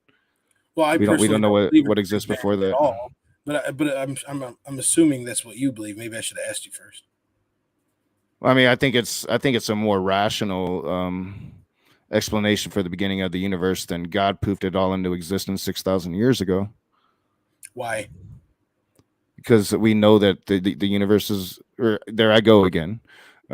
They say the universe is a lot older than 6,000 years old, my dude. Okay, well that's fine. I don't care if you want to say the universe is a. And we have ways of like kind of determining that. Like they can measure like light that they're getting from stars and how long that light takes here to get here, right? But like you would say, oh, that's inaccurate. That's just dumb people being dumb, right? Well, yeah, because it's impossible to measure that amount of distance because we can definitely measure beyond 6,000 years, though. Anyway, back to this. Where does reality come from, Rage? Like in your worldview, not the Native American worldview or the Muslim or whatever, in the atheistic worldview that you hold to, how do everything? What do you mean? Where does reality come from? Existence, creation, the universe, everything that exists. Where does it come from? I've answered that like a billion times this entire stream. So human beings, we construct things. No. That's not what I'm asking. Where do human beings come from? Where do trees come from? So I exist. I exist. I open my eyes every morning. Therefore, I observe reality. So I can observe it, right? Well, let me try again because I don't know if you're just misunderstanding me. No, I'm asking. I'm not talking about you. I'm talking about all humans, all animals, plants, stars, whatever. Where does everything come from? How did all these things get here? Well, I mean, so I think that that depends on who you ask. So, like Kent Hovind would tell you, Oh, I'm asking you. I don't care about Kent. I want to know what you. So this is going to be funny, but people in my side chat that have been around long enough to know when I have these kinds of conversations where we center around this evolution creation type of shit, My answer is always, I wasn't there and I don't know. I have no fucking idea. I don't know. Now, I think evolution would tell you through the process of abiogenesis, life began on Earth. Am I a scientist that can tell you what abiogenesis is? Hell, I have no fucking idea. Never have. Never. I don't know what it is. Don't care. But here's I don't know. I wasn't there. So here's the problem.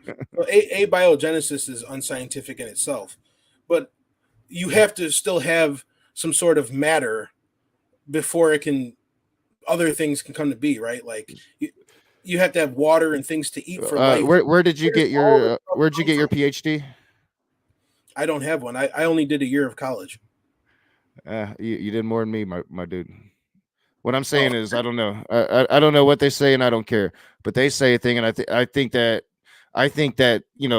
what they say to me makes a lot more sense, especially considering actual evidence that they have. I know Graham doesn't want to admit that there's any evidence out there, but there's literally like at least 100 years worth of evidence, probably more than that, right? Yeah, but evidence, that's all it is. There's things. It's actual evidence. Now, I've asked you several times, you and when Graham was here, to give me the actual evidence that God did it, that you get logic from God, that you get morality from God. You can't do that. But like Graham got super pissed at me because I just couldn't pull up the actual evidence that is there. At least you're now admitting that there is actual evidence out there, because he got really mad at me because I couldn't seem to pull up any. But here's the thing. Pull it up at the time. So when you talk about evidence, right? Like I could look at the Grand Canyon and you could look at the Grand Canyon. Okay, that's the evidence, the Grand Canyon. We're going to come away with two different conclusions from looking at the Grand Canyon. You're going to say this was done over the course of millions of years. I'm going to say this was a result of the flood of Noah. So we have the same, if you want to call it evidence, or we're observing the same things, but coming away with two different conclusions. And that's the thing, the evidence doesn't say anything. We interpret what we see from the evidence and come to conclusions. Now, back to what you were saying about, if you want to put it that way, that's cool. So what you're saying about God is for logic, laws, all these things to exist, there has to be something outside of that. Otherwise, it's just what we individually think. It's our opinions. And then if that's the case, then logic doesn't really exist. Truth doesn't really exist. It's just what we make it to be. So there has to be absolute truths, or else what's the point of anything? How do we determine anything? And my answer to that would be, it would have to be God. It would have to be something outside of those things. And that's where I go. And you ask the atheist, well, why does it have to be God though? Because what else? I mean, us, we're what we observe in reality. No, but our entire history, we've had a very long history of trial and error.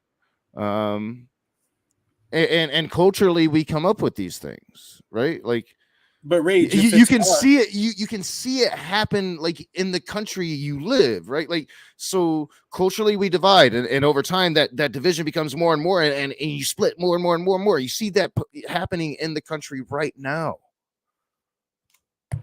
Okay, culturally you divide a morality.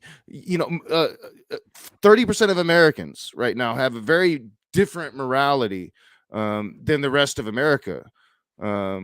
If you look at like when it comes to like 30% of Americans are still actively supporting Donald Trump, even when he's been shown to try to like put a coup out. I mean, it's fucking Ronnie, insane.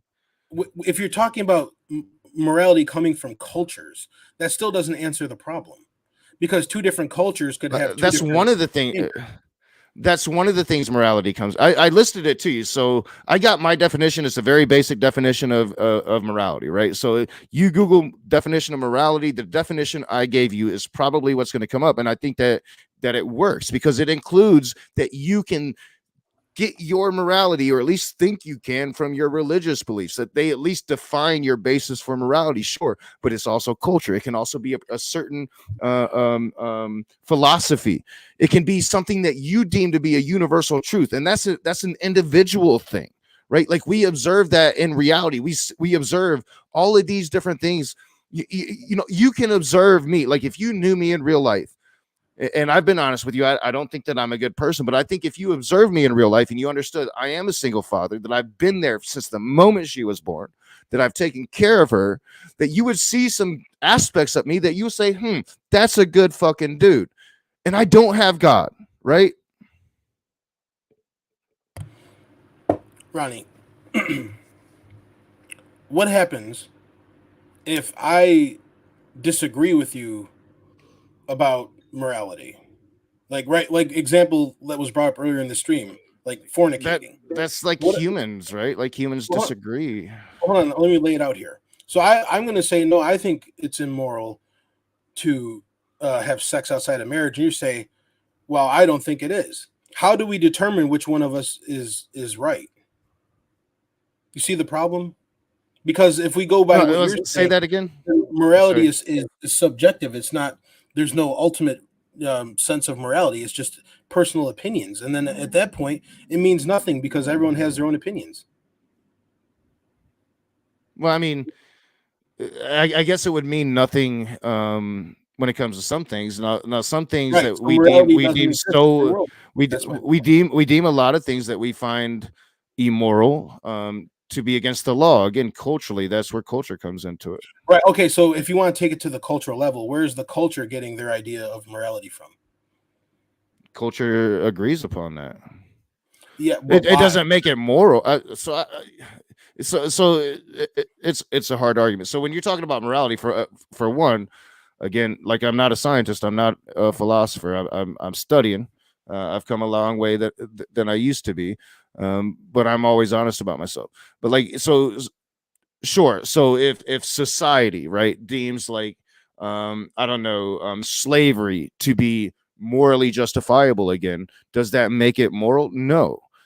So I do have this inward sense, again, to my definition that I provided, that I could have this inward sense that something is quote unquote universally wrong. Doesn't mean it comes from God. It just means that I could know to me that this is indeed wrong, right? Like it doesn't have to be anything else. That's just again the very basic definition of morality. Say what? I agree there are things that are right and wrong, but you're ignoring how we determine that. You're just saying it's individual opinions or what society decides, but I'm saying there has to be a higher standard than that, because you could have multiple different societies that exist in the world at the same time, and they'll have a different law or a different sense of right and wrong. I'm trying to ask is, how do we determine which set of morals is correct? How do we determine which one's right and which one isn't? Well, I don't think we can do that now, right? So over in, let's say, Saudi Arabia, right? They have honor killings, and to them, to a lot of people, that's morally justifiable. To me, that's morally wrong. So a lot of this is subjective. Sure, yeah, exactly. So I mean, but I don't think that that's some like controversial claim. Of course, I think morality is subjective. You make the claim it's subjective. Do you not? Ronnie. So do you make a claim that do you make the claim that morality is objective? If morality is based on opinion, then morality doesn't really exist, because then it's just personal opinion. There has to be an ultimate set of morals. There has to be an ultimate set of truth for it to derive from. Does morality being subjective, that means it comes from personal opinion? Yeah, I mean, if there's no ultimate source of truth that we get our morals from, then it's just our personal opinion. You're making the claim that morality is objective, that there's this objective morality. So how do you explain, again, Christians, they don't act in accordance. People that seem to have this morality seem to have very different versions of this morality. Some people think it's okay to have sex with their wives. There's nothing wrong with having sex with your wife, or having sex with somebody outside of their marriage, or sex with their girlfriend and not their wife. A lot of Christians do. I explained earlier in the stream that we're all sinners. Sure, but right. I mean, so if morality is objective, how come people seem to vary on what they seem to find morally objectable? Like, so for me, for instance, it's easy for me to support Black Lives Matter, right? For me, it's morally ethical to support equality. And again, I think I have given you a very basic form of my morality, my basis for morality. I think I did that earlier. If you want to have like a true morality debate, we can do so and schedule it. Well, but Rage, I asked you about morality, and you went to society structure. That society determines our morals, and I'm well, saying no. Ultimately, I gave you a very basic standard for my morality. I said that on a basic level, I can determine if I touch the stove, I feel pain, and I don't want to cause that pain to other people because pain bad, right? On a very basic level, you can base your morality from that, and it gets more complicated the further you go. So I gave you a very real reason, real life in reality example of that. I know it might not have been the best analogy, but it was a real life observance. You can touch that stove, you're never going to touch it again. It's bad, it hurts. And if you have empathy, again, going to those mirror neurons in your brain, the ability of human beings to have empathy, to put themselves in another person's shoes, to understand their pain, to understand their emotions, right? If you have that, then you have the ability to define a moral structure from that. It's innate within human beings. Yes, but touching a stove, unless you're a sociopath, nothing to do with morality. That's about pain versus not experiencing pain. That was a example for my basic basis for what I can call morality, right? Like, you don't want to be hurt, that pain hurts. So I'm never going to touch that stove again. Just like I know that I don't want other people to feel that pain too. That's called empathy. That's how my brain works. Now let's say most that human brains work. No, wait. I want to go off of that, right? So now let's say that I want to make people feel that pain of the stove. Why would that be wrong for me to do that? Well, I guess it wouldn't be if you want to do that. Oh, but didn't you just say it would be wrong? I mean, huh? If you want to touch the stove, right? No. What if I want to make someone else touch the stove? Let's say I think it's cool. Like, I get a joy out of it, right? I turn the stove on, and let's say I take my little sister's hand, I force it on the stove. Why would that be wrong for me to do that? Well, if you got joy out of it, why wouldn't you stick your own hand on the stove? Okay, or that. I mean, what if I put both of our hands on the stove? Why would that be wrong? Because does she enjoy that pain? No, but I do. Now, why would that be wrong?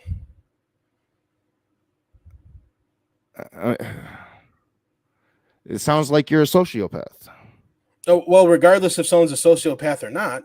Well, I just said unless you're a sociopath. I said that a couple times during that whole analogy. But why would it be wrong for me to forcefully? I mean, if you're a sociopath and you have no empathy, and if you enjoy pain, which I mean, some people do, but on that level, I don't know. I mean, I have brands on my body, and that was some fucking pain. And I didn't enjoy it. I got burn marks too, but I'm not a sociopath. I'm just using this as an example, right? I'm just trying to ask you. Like, I don't think it's a right thing to do. Can't you understand though, under your terms, like, so morality comes from God. So if God commanded you to put her hand on that stove, no matter your empathy for her, wouldn't you have to do that? If God commanded me to do it, yes, but he has not. He didn't command. Yeah, well, we're talking hypotheticals here, right? But I'm asking you. So again, that goes to my argument. We haven't addressed it much. My argument is, if you derive your morality from the Christian God, that means, I mean, if you make that claim, and if you truly think you're deriving your morality from the Christian God, you are immoral, in my opinion. How? Well, I started to make the argument, but so I'll ask him, and I'll ask you, and we'll see if you responded how Graham did.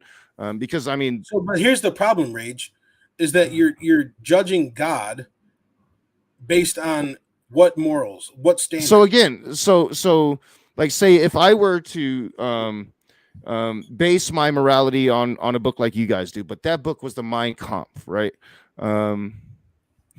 Don't you see the issue with that? The Mein Kampf is an independent, immaterial mind of its own. It was written by an infallible man named Hitler. By an immoral monster named Hitler, right? So Yeah. just like the book would be inspired by an immoral monster like Yahweh that would commit genocide. Wait, so here's the problem with that, though, is by what Or- standard are you judging what he does? By the same standard I would judge anybody. Right, but so you're borrowing- the one making your claim. You get this morality from that. but Rage, I don't you're think not none of getting it's real. I think it's all bullshit. I think it's You're figment of your borrowing imagination. You're borrowing a theistic worldview to judge God. Don't you see that? No, I don't judge something I can't believe in. I'm judging You just did. You for just basing judged your Yahweh. No, I'm judging you for basing your morality on something that's Rage. You an just accused immoral, God of being reprehensible of being an monster. immoral monster. You've just judged. It would be Yahweh based off of what it would be literally the exact same thing as me saying, you know, I base my morality on Hitler. Because I mean, so like him, so you think that genocide is acceptable if God does it?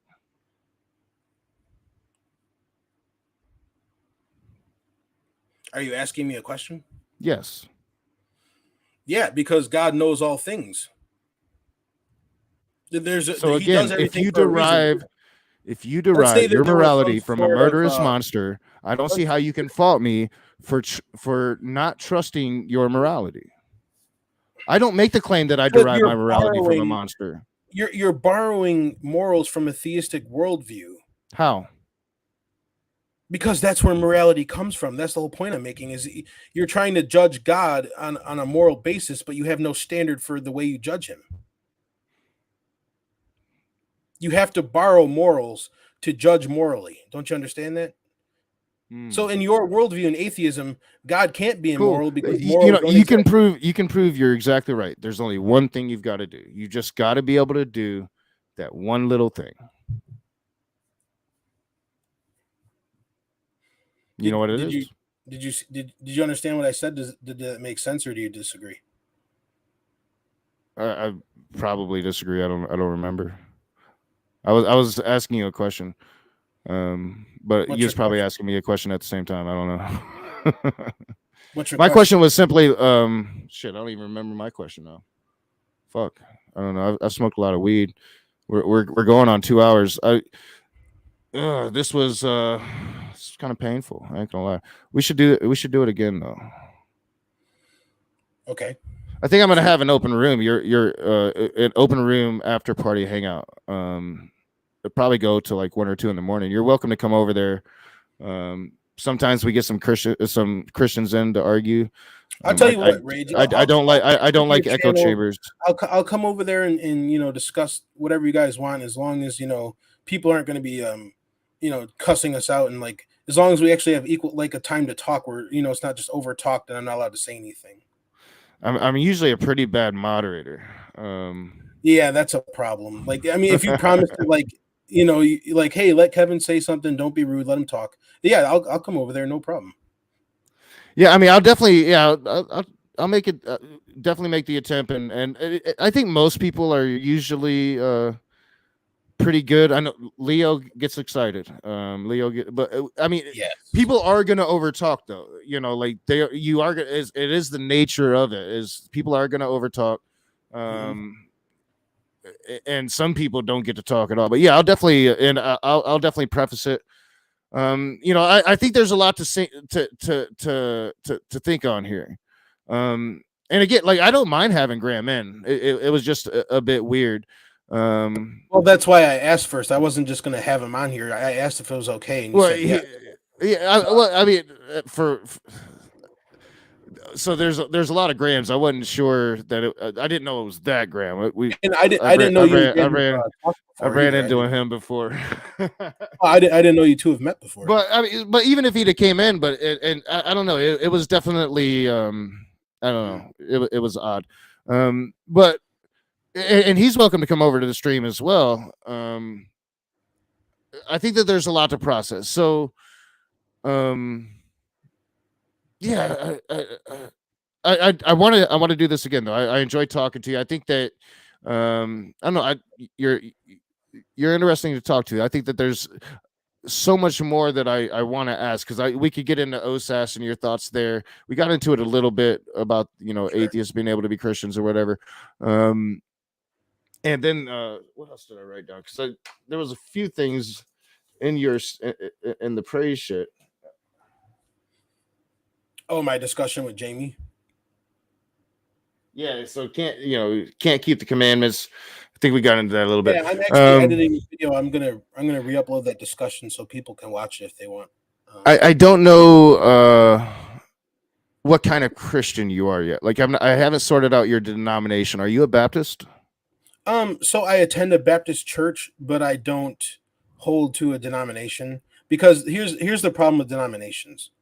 Because denominations are man-made. Like, men get things wrong, right? No one's perfect. We don't, as long as people understand the core fundamentals, the gospel itself, then I can go there. So I don't identify as a Baptist, but I do currently attend a Baptist church.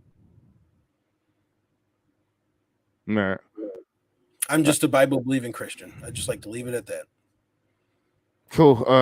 So you do go to church, and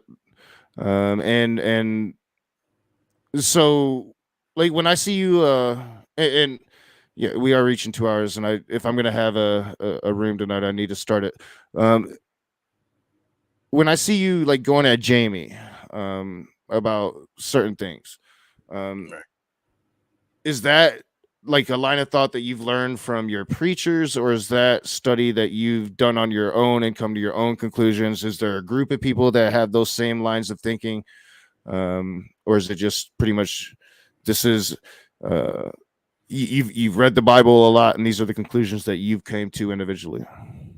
It's a little bit of all that. Yes, I've read the Bible from front to back multiple times. I've done a lot of studying. I've had a lot of discipleship. I've been taught things, and but here's the thing: I don't just mindlessly believe everything I'm taught. I actually go to the scripture to double check and see, is what they are telling me correct. I'm not a mindless idiot. I can think for myself. And my problem is I have a history with Jamie Russell, where he's been here on YouTube for over a year, trying to pretend to be a Christian, and he hides his little pet doctrines from us. And then when you dig into it and you find out what he really believes, he tries to run from it. He doesn't address his heresies, and so I get mad at him because he goes on trying to spread false things and claim to be a Christian, and that really he's a Seventh-day Adventist. I don't think he runs away from that. Well, no, but he hid what they believe. See, because they have these pet doctrines that undermine the gospel. They have this thing called the sanctuary doctrine. They have this thing called the investigative judgment. They have this thing called the final atonement. All three of these doctrines deny the gospel of Jesus Christ. Well, yeah, I understand that some Christians have issues with other Christians. I think with them it mainly it's the doctrines of Ellen White, right? People that hold these doctrines aren't Christians, Rage. That's my point. Yeah, maybe. I don't know. I think only God would really know that, though, right? Well, right. Only God can know the heart. But I'll say this: if I ask someone, "What do you believe?" and they tell me heresy, then I can logically make the assumption that, yeah, you don't believe the gospel. Right? Cool. Yeah. Right. So can I emphatically know that, he's not saved? No, I don't know his heart, but based on what he tells me he believes, I make a judgment for myself that he doesn't believe the gospel, if I could put it that way. Cool. Yeah, that's I think Jamie seems like a pretty nice dude for a Christian. Oh no, he can be nice, but he's a heretic, and I don't put up with heresy, and I rebuke him every time I see him. So that's how it's going to stay until he repents. Do you think we should do what they say in the Bible we should do to heretics? What's that? Like burn them? Whatever. Where in the Bible does it tell us to burn a heretic? I don't know. That's probably like a Catholic thing, right? Yes. The Bible doesn't say that. I think Protestants kind of took that doctrine though as well. What was the book? It's like the book was called Witch's Hammer. Oh yeah, plenty of Protestants were maybe not heresy, but Protestants were burning people for witchcraft. You're talking about the Salem witch trials? Well, I mean that would have been one of them. But I'm not sure. Were the Puritans Protestant? It depends. I think there was like a mixed bag. Like some had their own little screwy beliefs, and there was others that were Protestant. Yeah, but the Salem witch trials is always misrepresented in mainstream. I don't think they burned anybody in the Salem witch trials. No, I don't think they burned anyone, but they definitely did condemn people. And They put them to might have, death. but I don't think so. Because people's children and animals were coming up missing. And what they found out was that people were using them for these weird occultic rituals. And yeah, if you kidnap my child and do satanic things to him and kill him, yeah, you're damn right you're gonna be put to death. So wait, now you're saying like they were actually witches?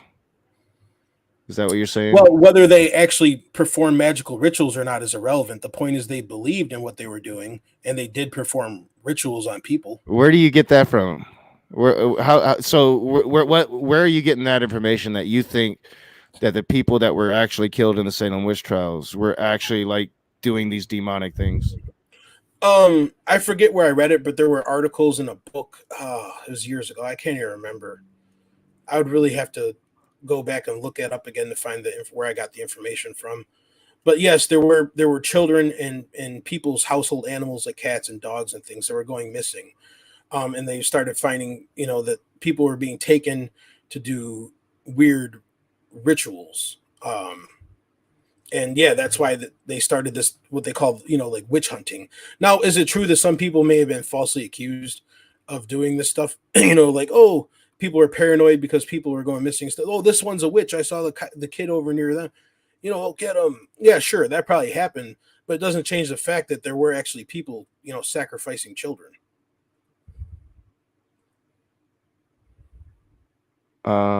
So for one, witch hunting started way before the Salem witch trials. Like Salem witch trials, probably near the end of the witch killing era.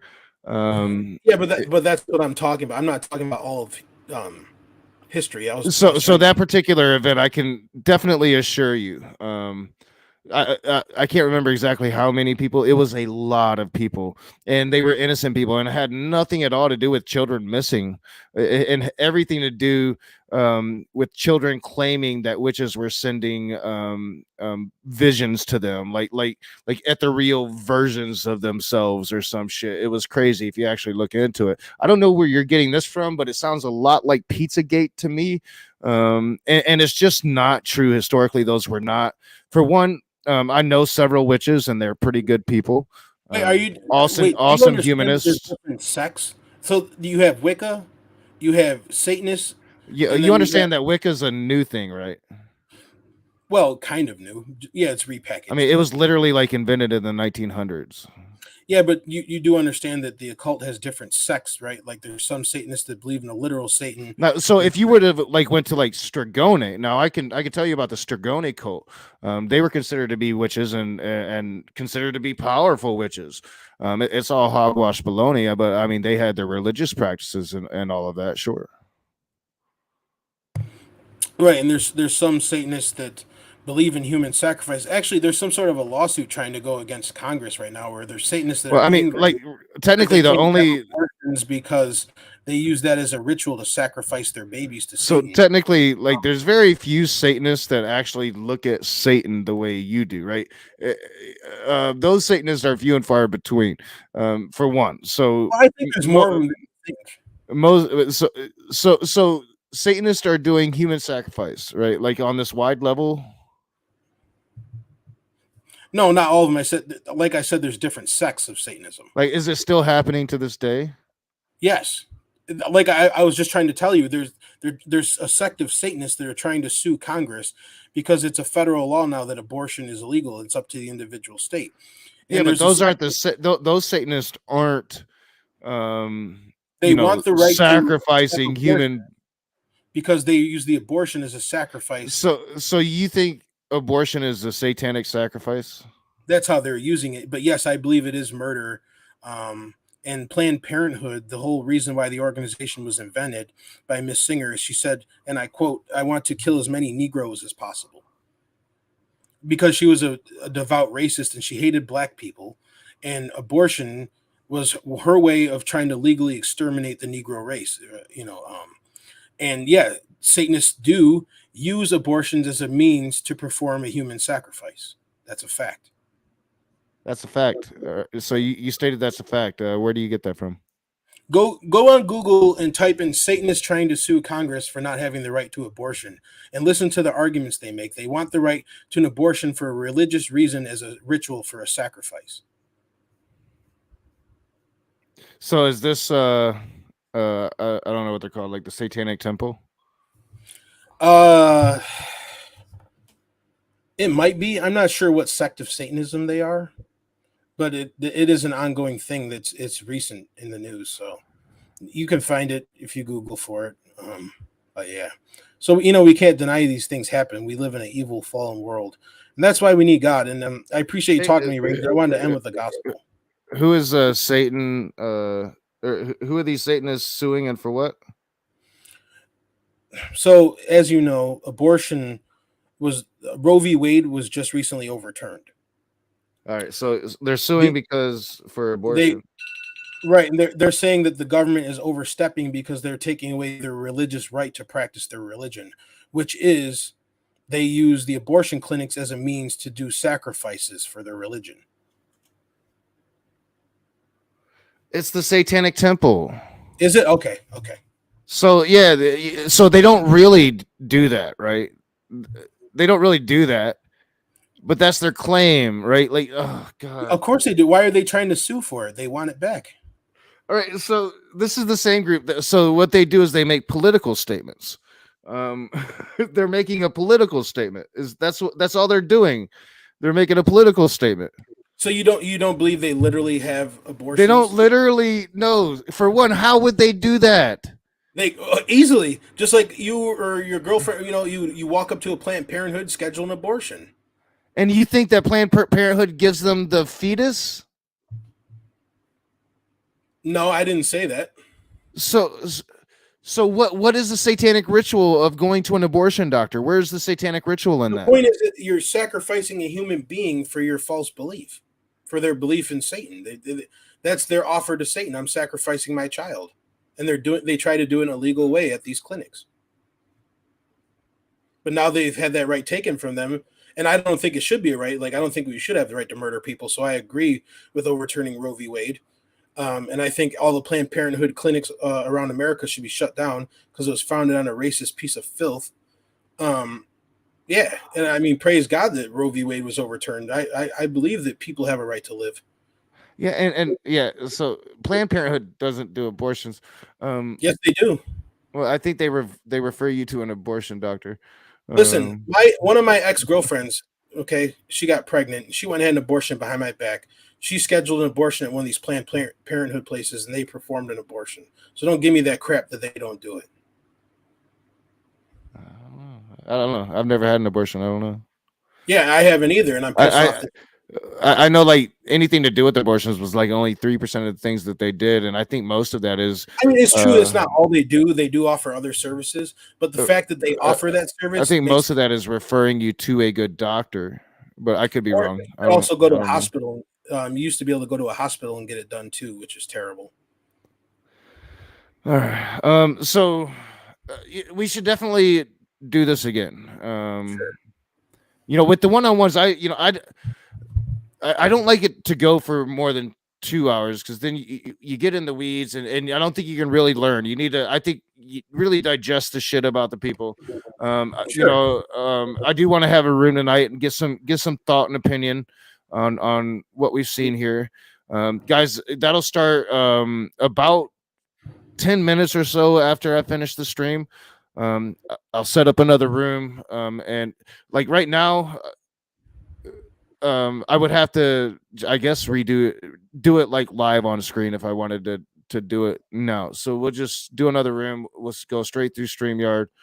I'm not sure how late I'll go. And yes, Kevin, you're more than welcome to come over. Anybody in your chat, if you're feeling itchy, like I said, if you don't worry about it. There's plenty of rooms. You can come in. You're more than welcome anytime. But if you can hop over, that'll be fun. I'm sure people will have some questions for you.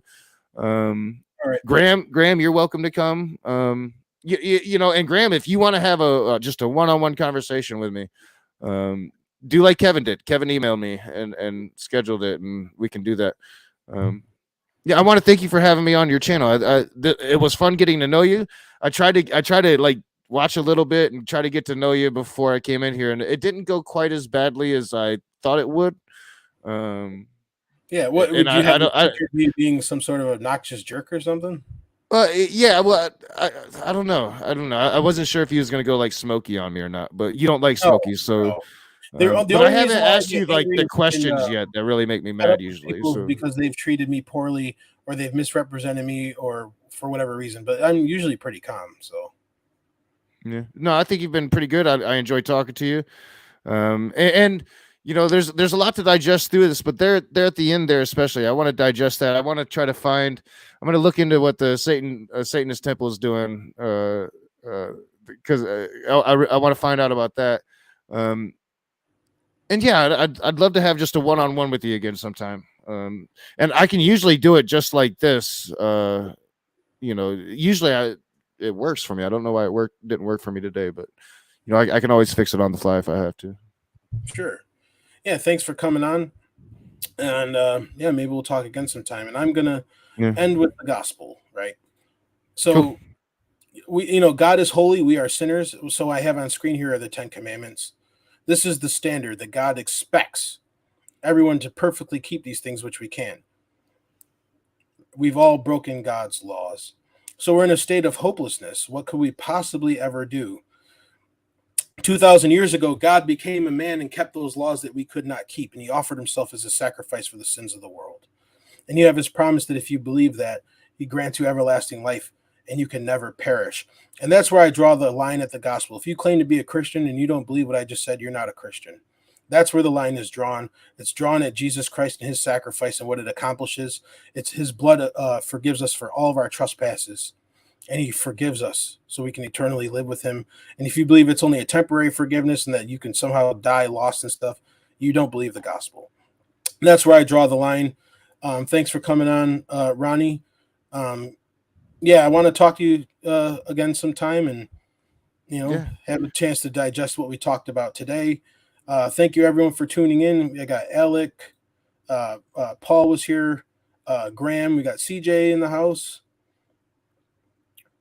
And I think I saw Wesley up here earlier. Yeah, there's Wesley. Yeah, he's another one. But yeah, so I'm going to shut her down.